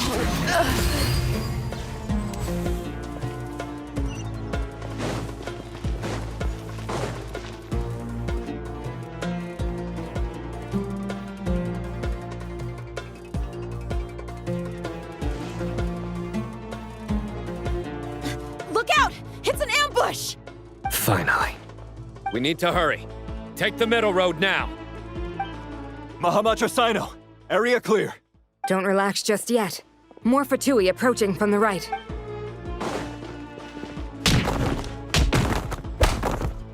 Irminsul cannot track our movements. If necessary, we could split up. Don't worry. We'll wipe them all out. As you can see, our people came raring to go. Good, good. How are things with the Traveler? Can Tainari keep her safe? Don't underestimate Tainari just because he's a forest watcher. He can handle it. All right. You know that's not what I meant. Sino and the reinforcements have drawn the Fatui's fire away. It's our turn. By using a cluster leaf of cultivation, we can pass through certain terrain silently. Good luck with that. We'll just fly up there. Huh? Oh, yeah. Paimon forgot she could fly. Ready? Ready.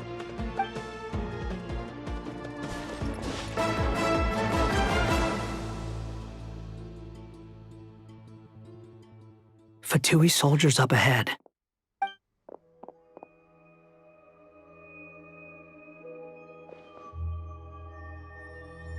Careful. Prepare for battle. Hey! There's people over there. You have some nerve showing your faces here in the center of Sumeru City.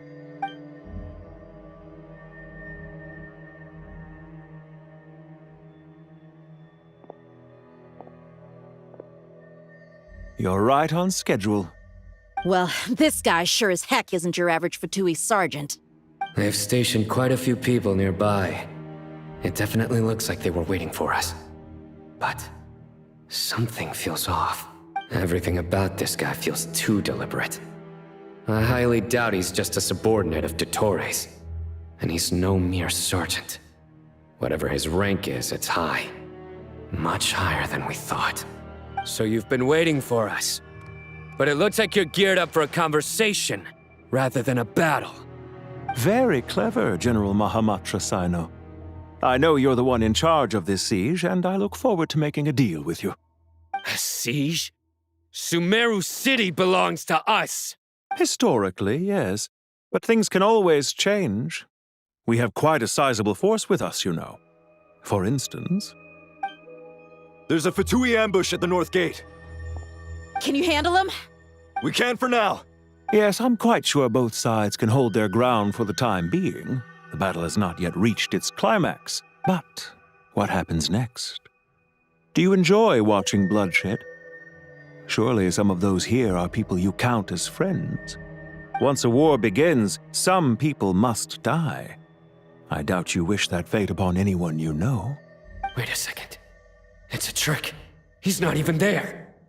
Silence!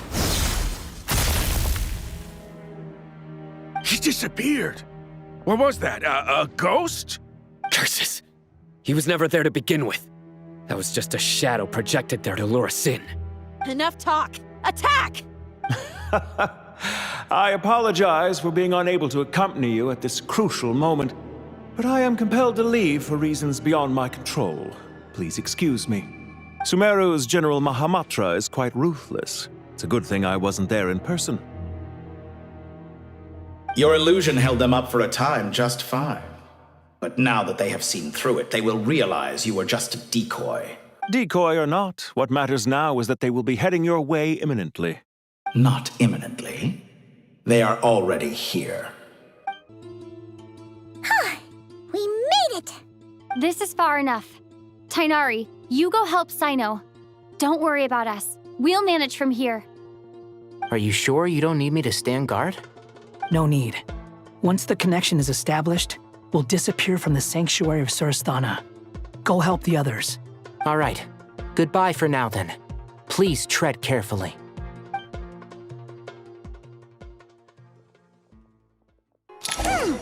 Now where's the interface Nahida mentioned? Come on, where's it hiding? Found it. We can connect to the inside of Irminsul through the Sanctuary of Surasthana's built-in security system. You should be pretty familiar with the process. Is it the same route as last time? For the most part. We don't need to adjust any of the parameters. Then I should be fine. And Paimon? Once you're both ready, we'll set off. Wait, the stakes are way higher this time, right? Maybe Paimon should stay outside and help the others. Then, you can focus on the fight without having to worry about Paimon. Huh? Why are you staring at me like that? It's nothing. I just suddenly realized how much you've grown. Hey, you've grown quite a lot yourself. Don't you two start getting into it again. Well, anyway, Paimon thinks she's pretty knowledgeable. Who's the best guide in Teyvat again? And don't forget, Paimon's a college student now. If we say Alhatham's not a weirdo, it's hard to explain how he came up with the idea of you applying to the academia. But for all that he counts, you're doing surprisingly well in your studies. She just goes to show how important it is to have someone supporting you. And Paimon's not the only one. Let's not forget that you only became a student because of Nahida's personal recommendation. That's fair. I have learned a lot in Sumeru. Oh yeah, did you ever come up with that ugly nickname you promised me? What? No way! We're friends now! Paimon gave up on giving you one ages ago. Anyway, isn't Hat Guy enough of a nickname for you? Fine. Suit yourself. We need to go.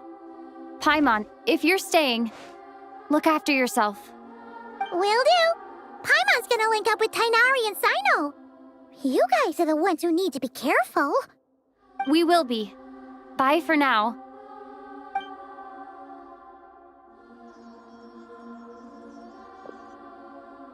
Initiating connection.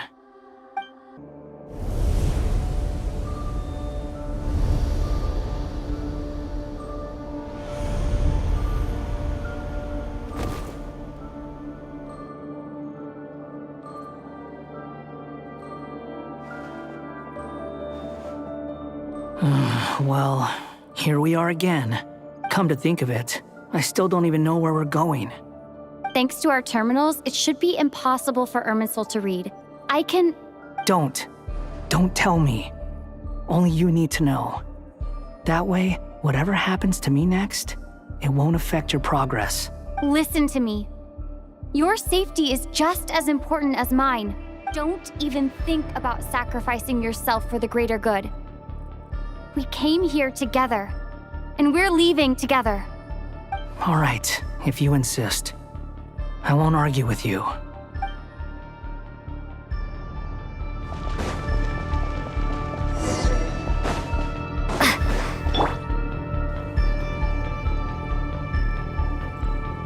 This place looks so different from how I remember. It's a complete mess, like someone's turned the place upside down. Must be Dottore doing. Either he's searching for some... It's still changing. He has to know we've entered Irminsul. But luckily for us, he can't pinpoint our location. Be on your guard. Don't let him find us. The red parts have probably been corrupted by Dottore's power. Don't touch them, or you might alert him.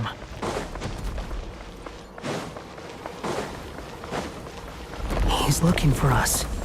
Tread carefully. That wall could be a problem. Fortunately, it looks breakable.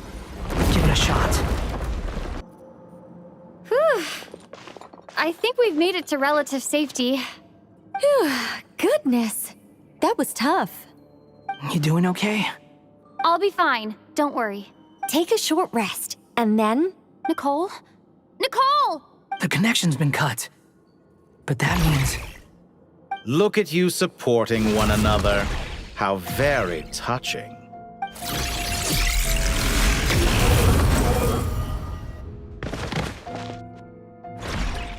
Dottore! Took you long enough to find us. You're more useless than I thought.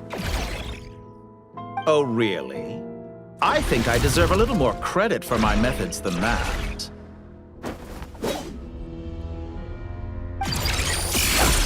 Rather than hunting you down, I chose to let you roam free. I indulged your presumption that I was unable to track your movements, played along with your clever little plan. Fleeing is for animals, but I rather enjoy watching you flee. Some things lose the will to run altogether as soon as you put them in a cage. If that's true, then why did you come looking for us? Because I wanted to observe you up close, of course. Don't misunderstand me, I'm not here for a fight.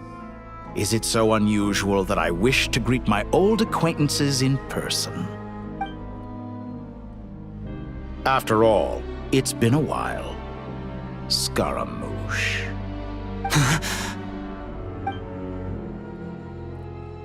Why are you so afraid? I have done nothing unprecedented in discovering the truth. Nor did I go to any great lengths to uncover your story. You made a bold series of moves in deciding to erase yourself. And with the power of this great chronicling device called Irminsul, you were able to achieve something quite remarkable. Once most people form an opinion about someone, it tends to imprison their mind. Yet you managed to erase every trace of your existence. A novel take on death indeed. However, this meant that you stood out to me all the more when I saw you in Nodcry. I didn't even have to go looking for you. Just the sight of you was enough for me to intuit the truth. For someone in my position, connecting the dots was a trivial affair. It would have been more surprising if I hadn't managed to piece it together. You seem very pleased with yourself for figuring it out. I'm sure you'd even be more delighted to learn the full extent of your crimes. That would hardly be necessary. Besides, isn't there something that concerns you more right now? Something that fills you with dread? Let me put your mind at ease. I have no intention whatsoever of restoring any of the records you deleted. For one thing, it would be exceptionally difficult. But more to the point, I doubt that the prospect of losing your current life is all that frightening to you. Because in your case, The cruelest twist of fate is that you'll never again have the chance to make up for any of your mistakes. Isn't it? Dottore?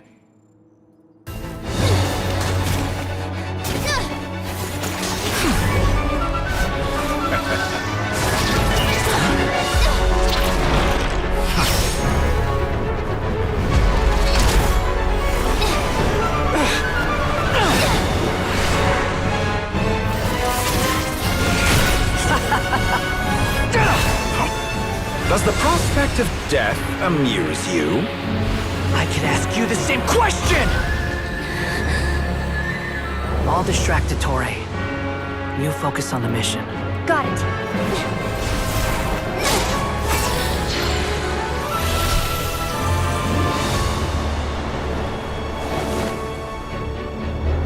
For the hopes and dreams of the masses. Open the secret door on this enchanting night. May wisdom's light eradicate ignorance and darkness, and hereby fulfill our ancient vow. Commence data extraction.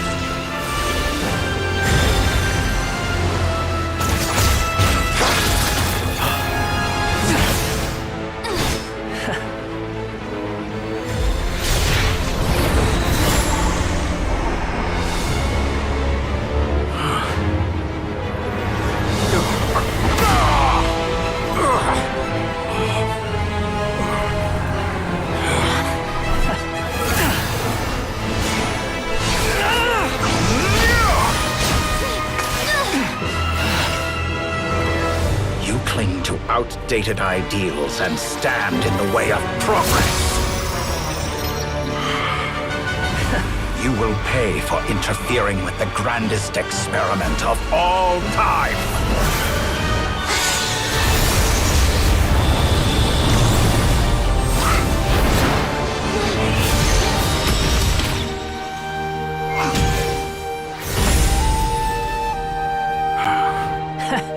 Good timing. Dottore, as clever as you are, you fail to understand wisdom. Wisdom takes many forms, but the path you have chosen eschews them all.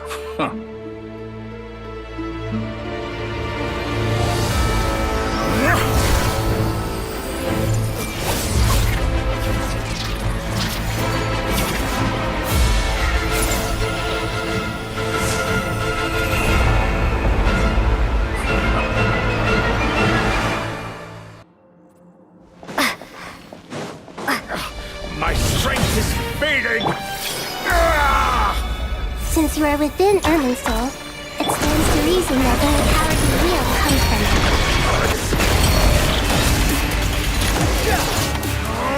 That's enough!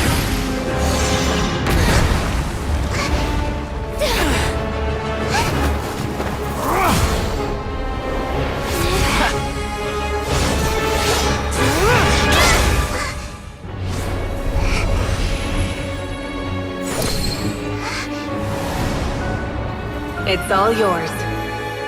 Do with it as you see fit.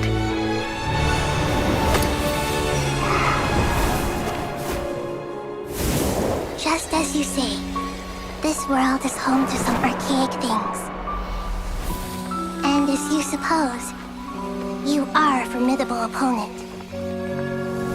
You have long coveted the secrets of wisdom.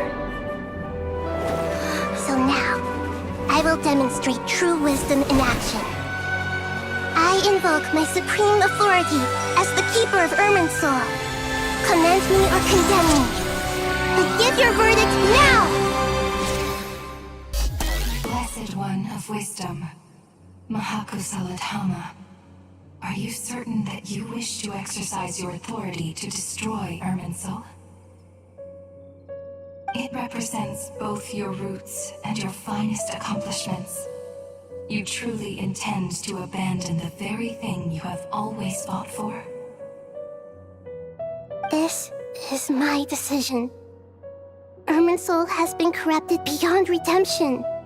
Irminsul is the original tree of Tevat. It is the means by which the heavenly principles maintains fate itself. The 7 Archons should honor and revere it, for their authority was bestowed upon them by the heavenly principles. It is precisely because I honor and revere it that I fight for the humanity it exists to protect. Wisdom is knowing how to weigh the options and make the right decision. If you truly care about the fortunes of this world, then it is me you should seek to preserve. Planting a seed begins the chain of cause and effect. Since you have become a great tree yourself, why should the loss of another tree be anything to fear? Till we meet again, Lord of Dendro.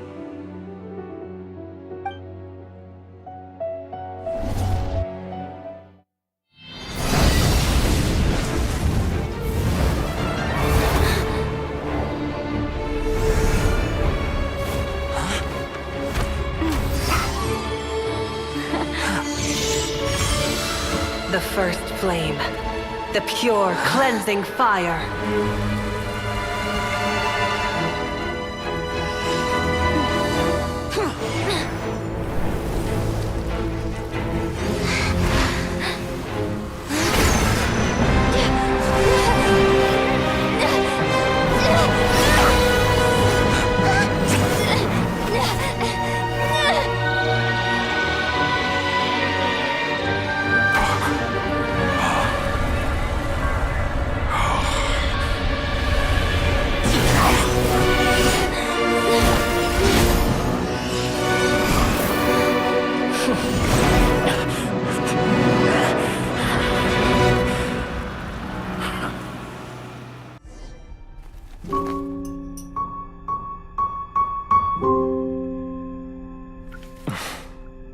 Shall we? Where were we? I was suggesting that you needn't perform when signing a contract. You're only sitting here because your bank demanded an evaluation of the trustee. So you told a story about a young scholar from a merchant family in Sumeru? I told a compelling tale, didn't I? The post-expulsion story is far more captivating. The human experiments or the elixir of immortality? The part where you die. Ah, yes. My favorite part. The 35-year-old Segment thought of himself as Dottore, reserving the name Zandik for the original specimen. Of all the Segments, he was the most selfish. After his expulsion, Dottore searched for a new direction. He joined the Fatui, studied Elazar in great depth, secured resources. He was rather fortunate in his career. Zandik turned to Conrian technology and successfully created his segments. But this was not immortality. Even with backup segments, his body would still age. Still, thanks to Snezhnaya, Zandik found the ideal base for his experiments. Then a perfect partnership materialized at a crucial moment. The year that both parties realized they needed more time. Fortunately, Zandik succeeded. In a miraculous turn of events, he gained the extra time he needed. I seem to recall it differently. All right, it's true. No matter how much elixir he took, Zandik remained human and continued to age. Then, on the morning he turned 85... Help me up! Call for help! Surely he would be rescued, Zandik thought. But to his surprise, no one helped him. Zandik was too selfish for that. Don't forget, you're one of us. Yes, and we're all waiting. Waiting for me to die. Pantalone arrived for a meeting and happened to witness what followed. He found it unsettling. I never said that. But the Zandiks were unfazed. It was a rare opportunity for self-dissection.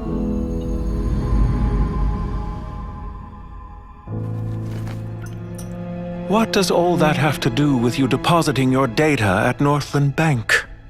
It has made me cherish my time in this world all the more. Fair enough. So you do have a sense of self-preservation.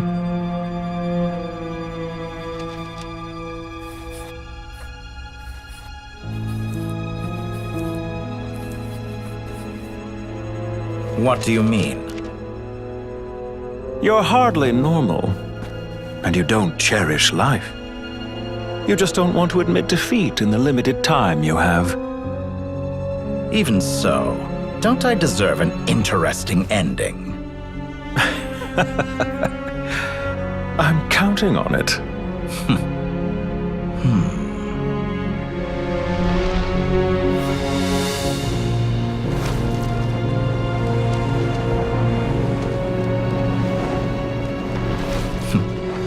If nothing else, I expect my funeral will be a grand affair indeed.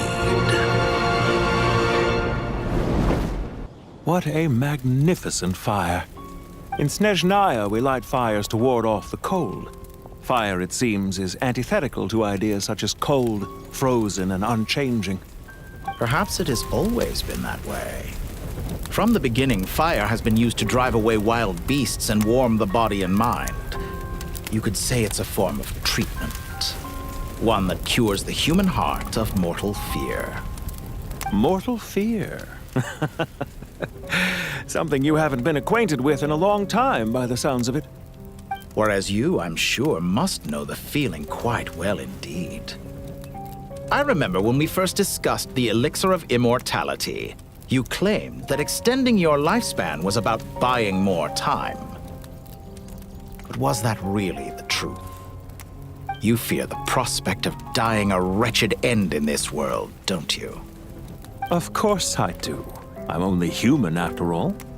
And while you may have forgotten it, you cannot deny that you too were once human, Dottore. I do not believe that there is no such fear in your heart. Perhaps you are right. But I abandoned it long ago and devoted myself to my experiments. I have felt no fear since. From the very beginning, I never thought you could win this game. But still you came, contract in hand, to honor our agreement. Because I am a reputable partner. And as we have discussed, experiments are about more than results alone. The process is equally important. I have come here and completed my creation, and I do not regret my decision. I'm afraid your journey ends here. After I die, there will be no one to make the elixir of immortality, and your remaining stock will only last a few more years. How then will you prove that you didn't perish in this incident alongside everyone else? When I feel optimistic about market environments, I never forcibly adjust them. They have their own direction. And I myself am one such environment. I have been quite particular about many things in my life. But where the manner of my death is concerned, I choose not to be. You make yourself sound so magnanimous. Oh, but I am. And I hope you will be too. It may have been a long time since anyone told you this, Dottore, but I recognize that you are a truly rare talent. Ha! I can see it. The experiment in blasphemy that I've been performing all this time. It has been a long process, and I do not care about the results as much as people might imagine. If the very goal of your experiment was to explore infinite possibilities, then there was never any reason for it to end. Indeed. Yet now, the experiment has officially drawn to a close. What should I call you? Zandik? Or do you prefer Dottore? Suit yourself. Goodbye, Feofan. This time, that's what it truly is. And don't I know it? Goodbye, Zandik.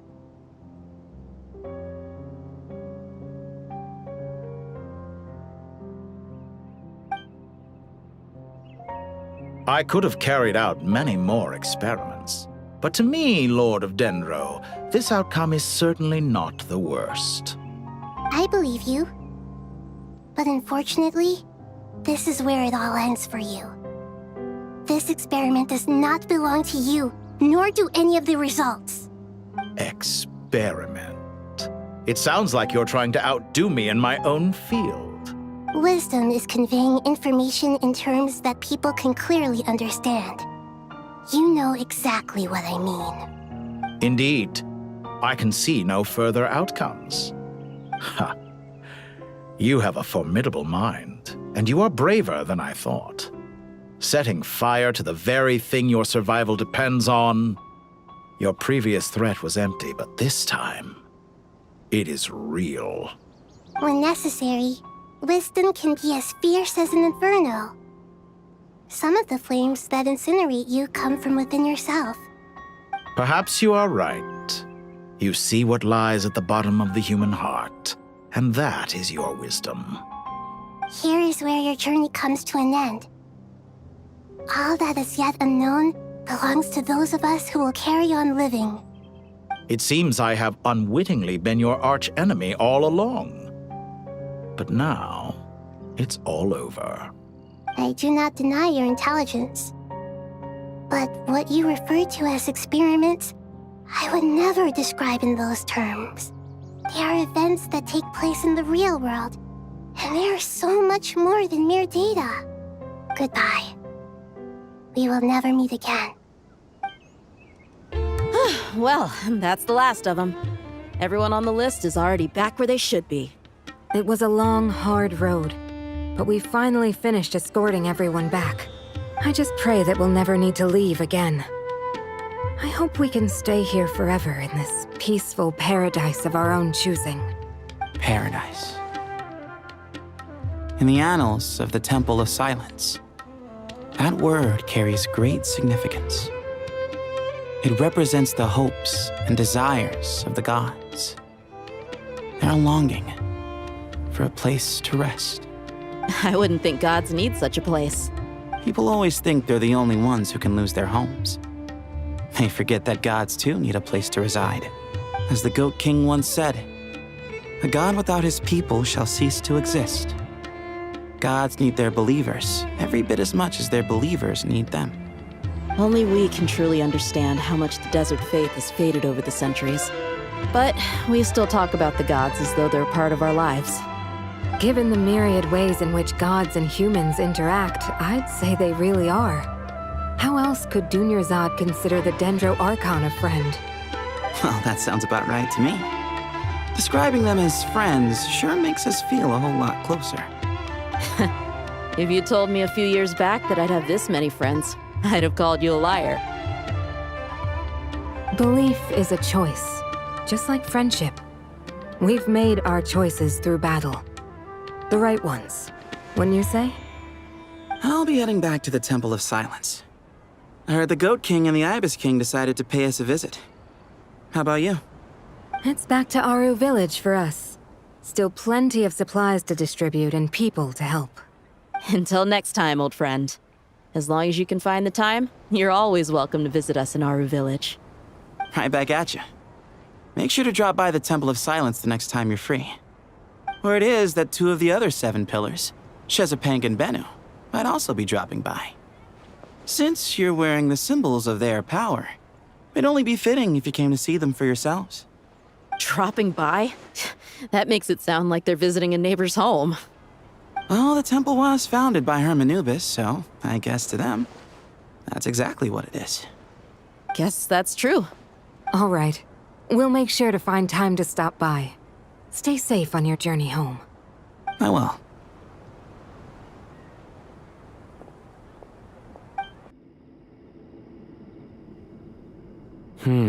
You do have a point. See? Retirement has always been a problem, especially for old-timers like us who've been locked away all these years. You finally step out into the light, and bam! You're face to face with a whole different world. Naturally. What do you think, Layla? Huh? Why would you think to ask me? How could could I possibly be qualified to decide where the servants of King Deshret should live? Sorry if my question was unclear. Do you think their statues will stand out too much if we place them here? Hey, I never agreed to this. How could we possibly allow our statues to be left in Hermanubis' home? That would be like breaking into someone's house, then pretending it belonged to you in the first place. Different beliefs can coexist. We still need to respect one another. By which you mean, you two plan to stay at the Temple of Silence, for a while at least, but you have no intention of relocating your statues here.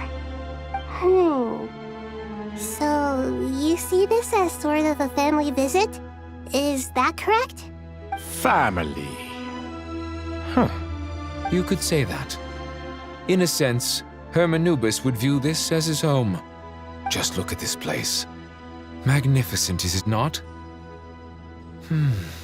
The sad truth is, in the past, all three of us invested so much into misguided ventures.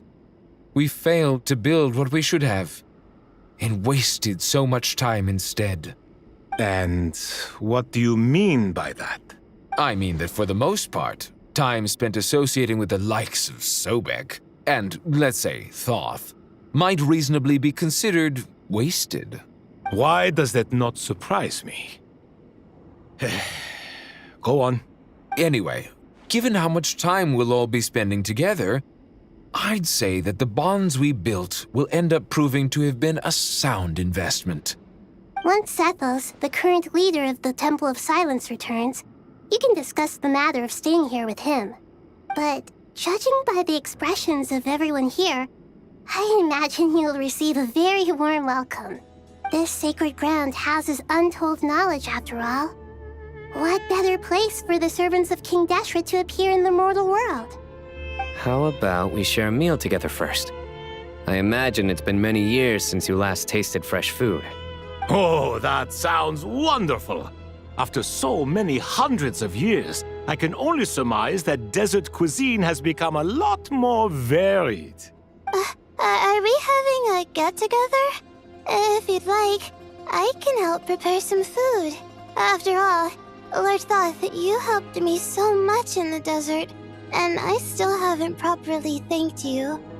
Oh, my, that would be wonderful. I'm touched that you still remember. How the times have changed! To the people of today, it seems the Ibis King has become a kind and passionate god. And you, Mr. Herreshoff? What kind of god do you wish to be? To be honest, I haven't given it much thought. How about you, Dendro Archon? Do you have any hopes for your future? Me? I'm very happy with my current life. Forgive my bluntness, but you do not seem to derive your authority from majesty and might, like Lord Al-Ahmar. Clearly your approach has its advantages, but also its dangers, don't you think? I do, but projecting a majestic front doesn't really suit me. Besides, my relationship with others isn't simply one of a god and her people. Not putting on airs might earn you more adoration. Exactly. Besides, I really like parties where everyone brings their own food, and we all come together to share. You should join us. I'm sure you'll find it fun. Last time when we got together for a picnic near the Avidia Forest, it was quite the occasion. Seeing as you're already here, how about we hold the next one in the desert? Can we do that? Wouldn't Tainari have to transport a ton of drinking water? Don't worry, I can help out. Layla, would you like to join us next time? Me? Sure. The more the merrier. That way we... Don't take this the wrong way. I just think you should know. When it comes to passing the time, chess is more our thing. In that case, Dendro Archon, what do you say? If I were to compete against you, I can't say with certainty I'd win, but I certainly wouldn't mind giving it a shot. Where's Sobek? I'm sure he'd be good for a few rounds. Cards, cards, cards! I'll always prefer chess.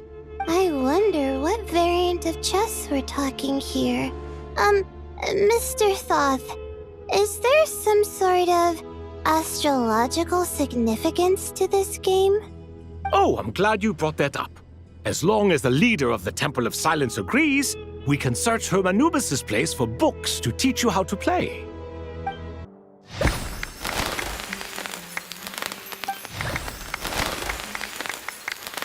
Congratulations, Kale.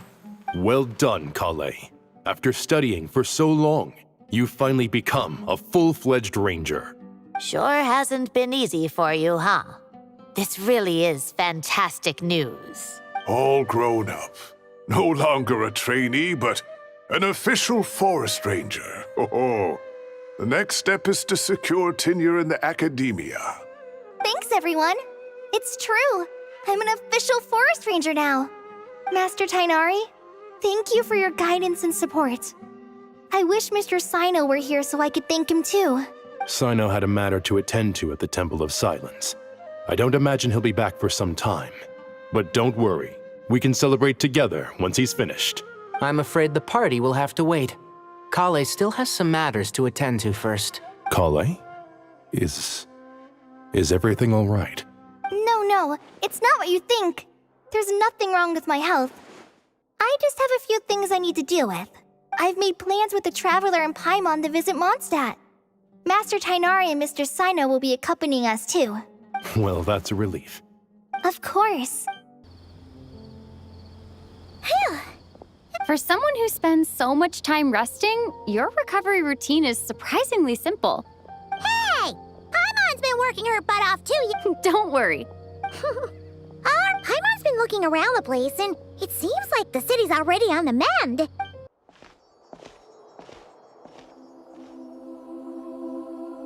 Hey, Nahida! And Hat Guy's here too! Traveler, Paimon. What's going on here? Nothing much. Nahida was just expressing concern for my physical and mental well-being. Oh, the Traveler told Paimon all about that. We've booked— You make it sound like I'm on the brink of some If we can just get to the bottom of Dottoro's intentions, we can minimize his negative influence. That's the sort of thing I excel at. Just listen to that newfound optimism. It seems like having you enroll in the Bahumana was a truly inspired move. I can really see the positive influence. Observe, a classic Sumero specialty. Chalking everything up to education and learning. To be honest, even I can sense the change in you. Everything Dottore said to you was a way to manipulate your mind. Fortunately, you're no longer under his sway. Can someone as old as me really continue to grow? If it helps, just think of yourself as a late bloomer. It's all a matter of phrasing, and it comes down to what standards you measure yourself by. For a puppet, developing at such an age is perfectly normal. But if you choose to call yourself a late bloomer, it sounds more like you consider yourself human. However you see yourself, well done. All right, I see what you mean. Anyway, what's your next step? What else can I do but complete my current courses? Everything else can wait. Anyway, that's enough chit-chat. There are still things in the city I need to help out with. I'll be heading there now.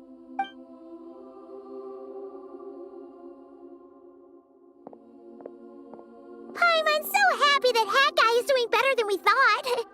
But what about you, Nahida? How are you holding up?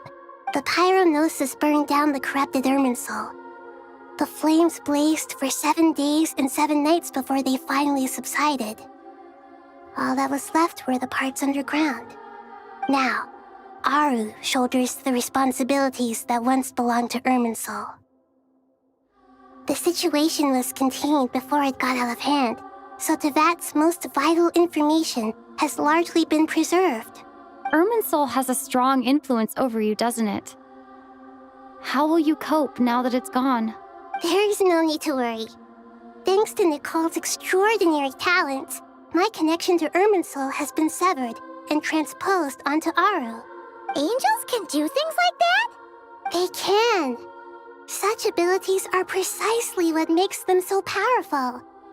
The goddess of flowers, Nabu Malikata, once claimed that she too could perform feats beyond the reach of mere mortals. In my eyes, much of what she went on to achieve reached such transcendent levels. Her and Nicole really are both fascinating and magnificent. So, does that mean your situation is stable now? Correct. Just imagine that Aru has become the new Irminsul, and the essence of my existence has been bound to it. The wisdom of Sumeru has ultimately converged into a single, unified entity. Should we ascribe this all to fate, or is it merely fortune? Whatever it is, the important thing is that you're okay, Nahida. Dendro Archon, Lesser Lord Kusanali. Oh, thank goodness you're here. Greetings, Traveler and Paimon. Sir Nevis, do you have something urgent to say? Yes, there's something I need to report. We've received a message from Snezhnaya.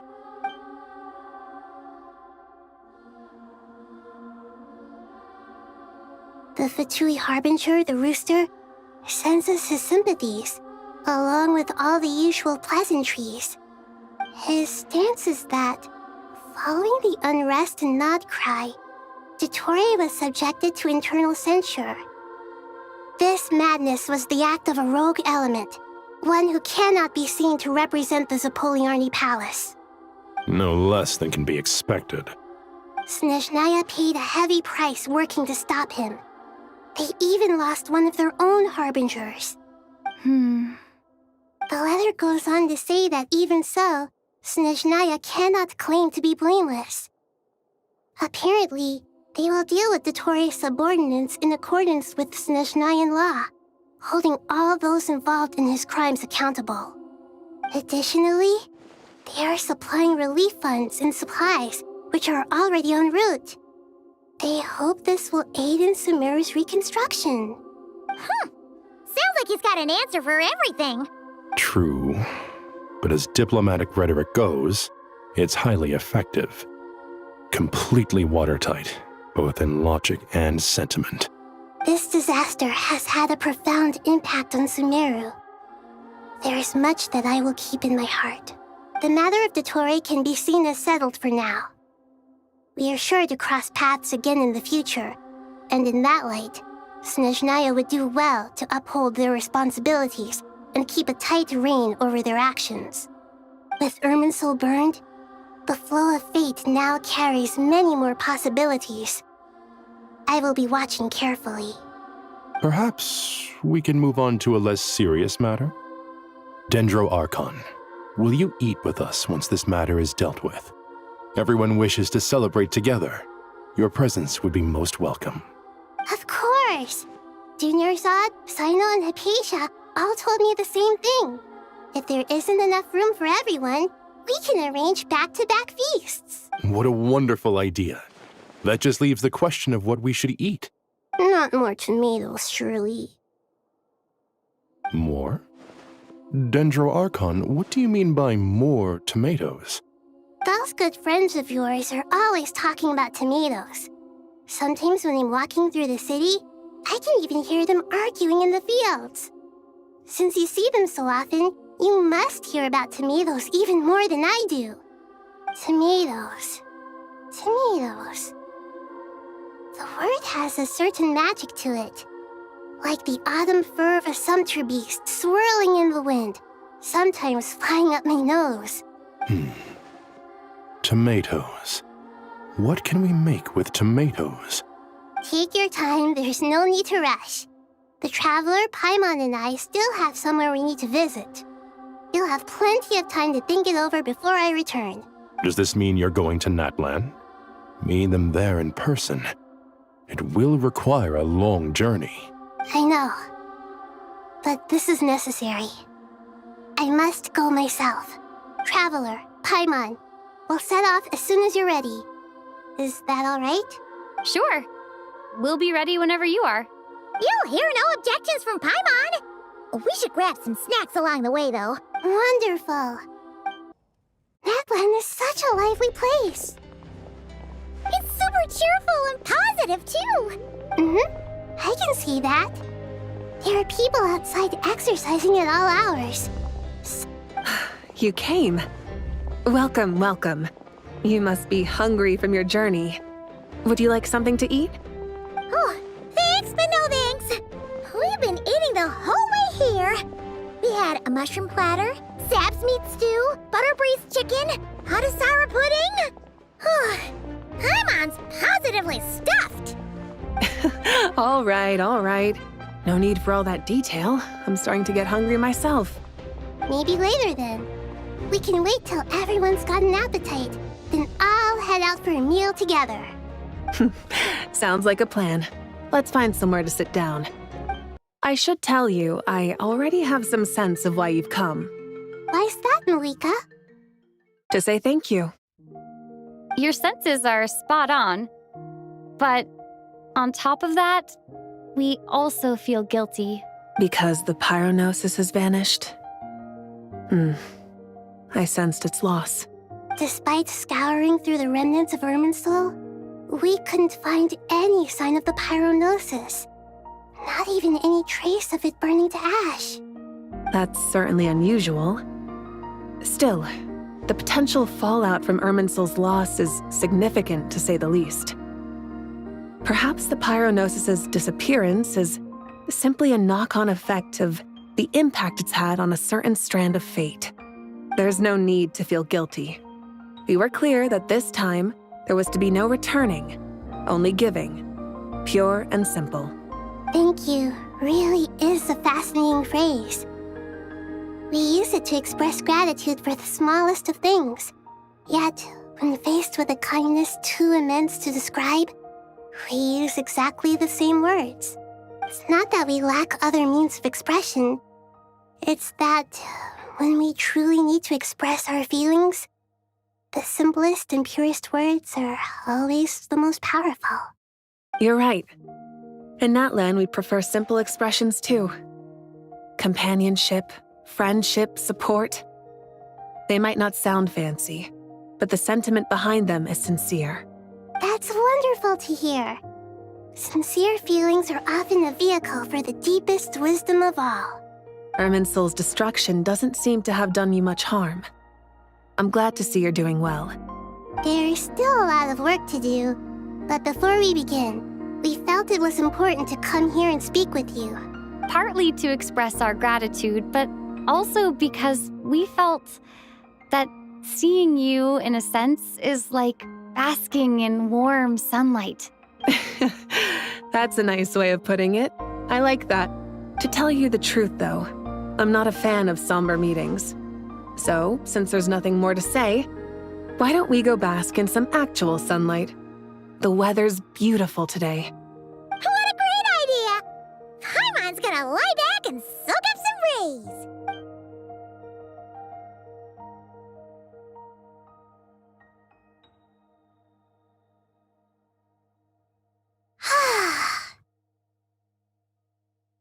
In that case, I think I'll lie down for a bit too before we head to our next stop. And where might that be? Mondstadt. Paimon and I are gonna head back there with Kale and the gang. Long ago, I sensed that the god remains inside Kale had come from the goddess of flowers, but I kept it a secret. Those remains weren't hurting Kale, not as she is now. They simply exist. Besides, I could sense a deep yearning within her. A yearning for an ordinary life. A yearning to hold on to the hard-won happiness she now enjoys. With someone like her, I have a responsibility to keep her secret. She should be ready to face the truth by now. Whenever people meet, there is always the potential to create warmth and kindness. Every child grows up.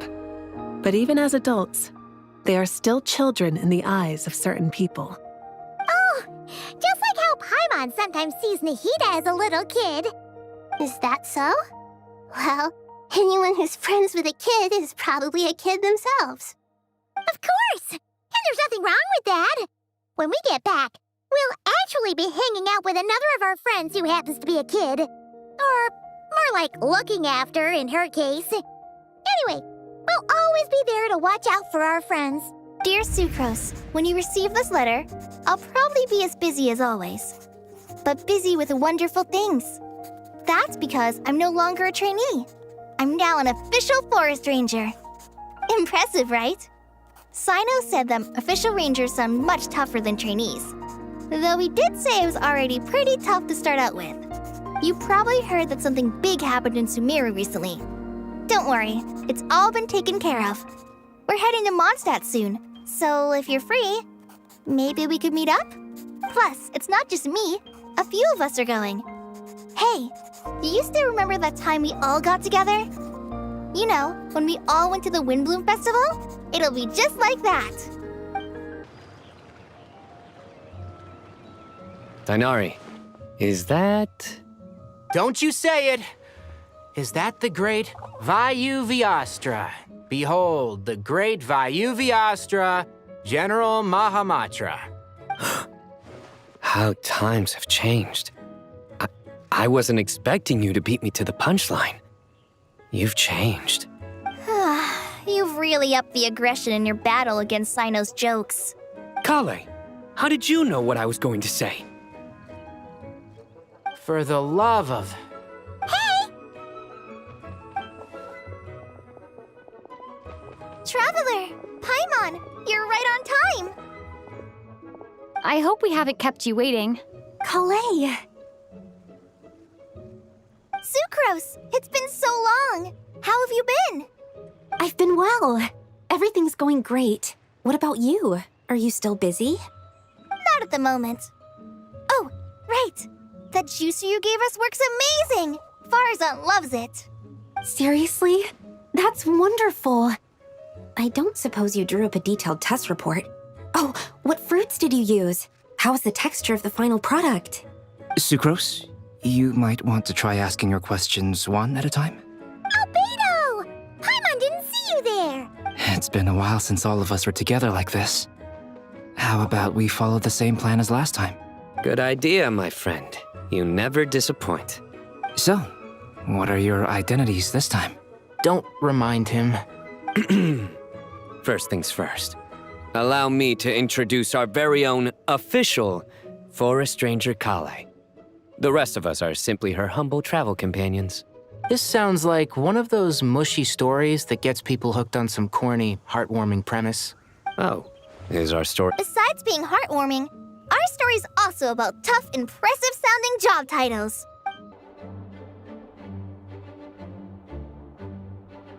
Oh, you're here already? I'm still giving Dodeko a little trim. I won't be a moment. A trim? Does Dodoko need haircuts too? Of course.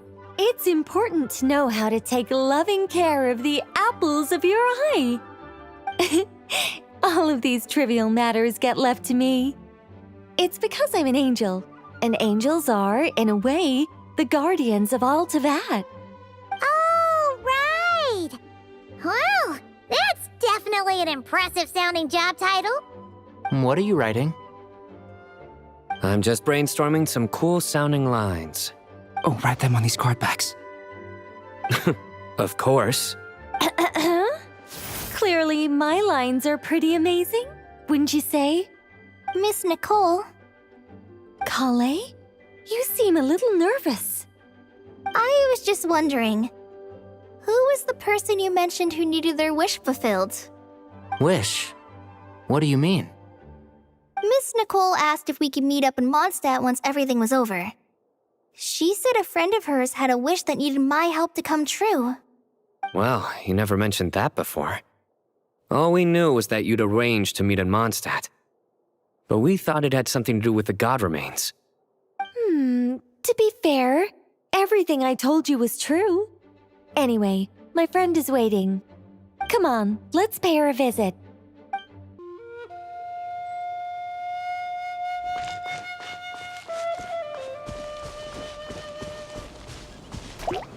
Begone!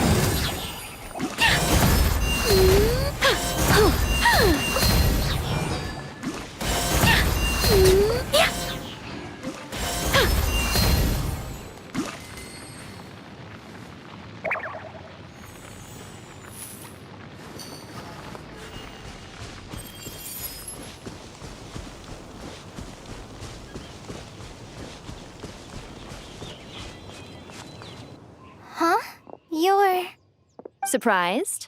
I bet you weren't expecting to meet a woman like me beneath this beautiful tree in a faraway land. An oasis will spring from the place where a djinn resides. That saying falls somewhat flat here in Mondstadt, given that everywhere is already so lush and green. Lilupar, what are you doing here? I made friends with Miss Nicole. I asked her to bring me here and then invite Kale to come. The prologue to this story is that I have a wish. It has stirred within my heart for centuries, millennia even.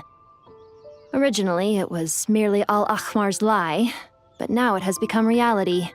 Could this be related to the goddess of flowers? My dear young lady, my mistress left her final trace in this world upon you. I can't tell you how glad I am to see you here. And now I have seen you, and peered into your heart. You have experienced hardships and suffered setbacks. The torment an ordinary person might expect to face has befallen you threefold. This is the source of your resilience. But beneath all this, I've witnessed the seeds of desire. You yearn to return to the simple life you once knew, do you not? I do. I want to throw away everything that isn't mine. But how do you decide what is yours? The scars that others carve into your flesh? The kindness and love they inscribe? Are these things not yours as well? They are. This is something I've talked about with Miss Nicole. Miss Nicole said I should learn how to adjust my standards. I just want to live as an ordinary human. Anything beyond that isn't mine. Don't you want anything from the remains of the goddess of flowers? She gave me a revelation once. I think that's already more than enough. In the past, you would not have possessed such a rich heart. Your brief life has taught you to hold on to everything good, to home in on kindness. How fascinating. You're nothing like Nabu Malikata, and you're certainly not her. Of course not. I'm not some great and powerful being, Miss Lilupar. Yet I am a djinn. We exist because of the Lord of Flowers. We revere and love her. My wish is to see her one last time, to give everything for her. Kale, can you do this for me? But her remains won't be easy to remove. Are you sure this is what you want? That's beside the point. First, I need to know. Are you willing to do something for the soul of this lonely, wandering woman? I'm willing. But look, you know nothing about me. Even if you have heard the stories about me, all you would know is that I was rightly punished for the many evil deeds I committed. Ah, so you do know. Your lips are quivering, your eyes trembling, and still you're willing to do something for me. Life has been cruel to you, and yet you've learned to be kind. My dear young lady, to repay your kindness, I too must play my part. Are you sure about this, Lilupar? I yearn to see my mistress. For this moment, the world can burn to ashes, the universe be engulfed in flame. I care about nothing else. And you, Kale, I can give you a gift. You'll become just another ordinary human. But Miss Lilupar, what will happen to you? My wish will be fulfilled, and I can die happy. Why would you wish for that? A long, unending life might seem desirable for one who has never possessed it, yet it brings torment to one who has. My remains are scattered across the yellow sands, but my soul can find no peace. Since you've promised to grant my wish, give me that release. Allow the dying to die, and let the dead rest in peace. You have my thanks. Kale, there's no pressure on you. What she said, it's all true. A wish is a genuine desire, after all. It's as if you want to use the last of your life to give me a better future. Nothing so selfless. We'll be using our futures to fulfill each other's wishes. This is a noble act, a beautiful and secret transaction between two women. I understand. Miss Lilupar, I'm ready. Close your eyes, Kale. Then open your soul. From there, I will embrace my mistress. The downpour of flowers is your touch. Like returning to the very beginning. Like surrendering to your grace, my mistress. People say that devotion is beautiful, yet filled with pain. How foolish of them. For me, devotion is beautiful, pure and painless. Devotion is my love. Thank you.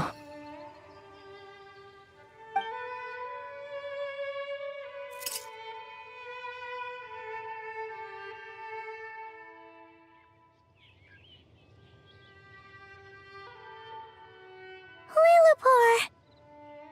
She disappeared? She left, carrying the blessing of flowers. Kale, are you alright? I'm fine. Now that the remains are gone, I don't actually feel any different at all. Those remains weren't hurting Kale. Not as she is now. They simply exist. Besides, I could sense a deep yearning within her. Kale must have already received what she was yearning for. I'm doing fine. I feel relaxed. There's really no need to worry. Then my wish has come true, too. To become ordinary? That's just one of my wishes. Actually, I have a few more. For instance, I want to protect the people I meet and help them find happiness. That sort of thing. So between Miss Lillipore and me, you fulfilled 2 wishes already, and protected 2 people. Wonderful, isn't it? I feel so fantastically happy. I guess that settles things here. So what's next? What do you want to do when we get back to town? Clay, look who I've brought to see you. Hey, Kale! I heard you guys were holding some kind of secret event. How come you started without me? Huh? Oh no, it's nothing like that. We were just saying goodbye to an old friend. Really? Who? Me. The old me. So that's what this is all about. Did you come all the way to Mondstadt for that? Because we knew the old you so we could witness the change? Exactly. The old me is gone. I puffed her into the air, and she became a fluffy pink cloud, floating into the sky, before disappearing forever. Do you think, maybe up in the sky, she has friends waiting for her with test tubes, flasks, and bows? Oh, when you put it like that, it doesn't sound so bad after all. What do you think, Miss Nicole? I think maybe that's right. At least, if it were up to me, I'd consider that a happy ending. Dear Sucrose, even though my childhood ended long ago, these past few days have really felt like growing up again. I've become stronger, and I feel like I can finally accomplish things by myself. Surely someone as mysterious as you will find a friend like this fascinating? Always growing, always thriving like a plant. I came to say goodbye to my old self. I know that after this, she'll be gone. Thinking about it makes me feel a little lonely. I know the weakness that kept me company will one day leave me too. But somewhere in my heart, I feel a great sense of joy. It feels like I've always wanted to take this step. To walk towards the new me.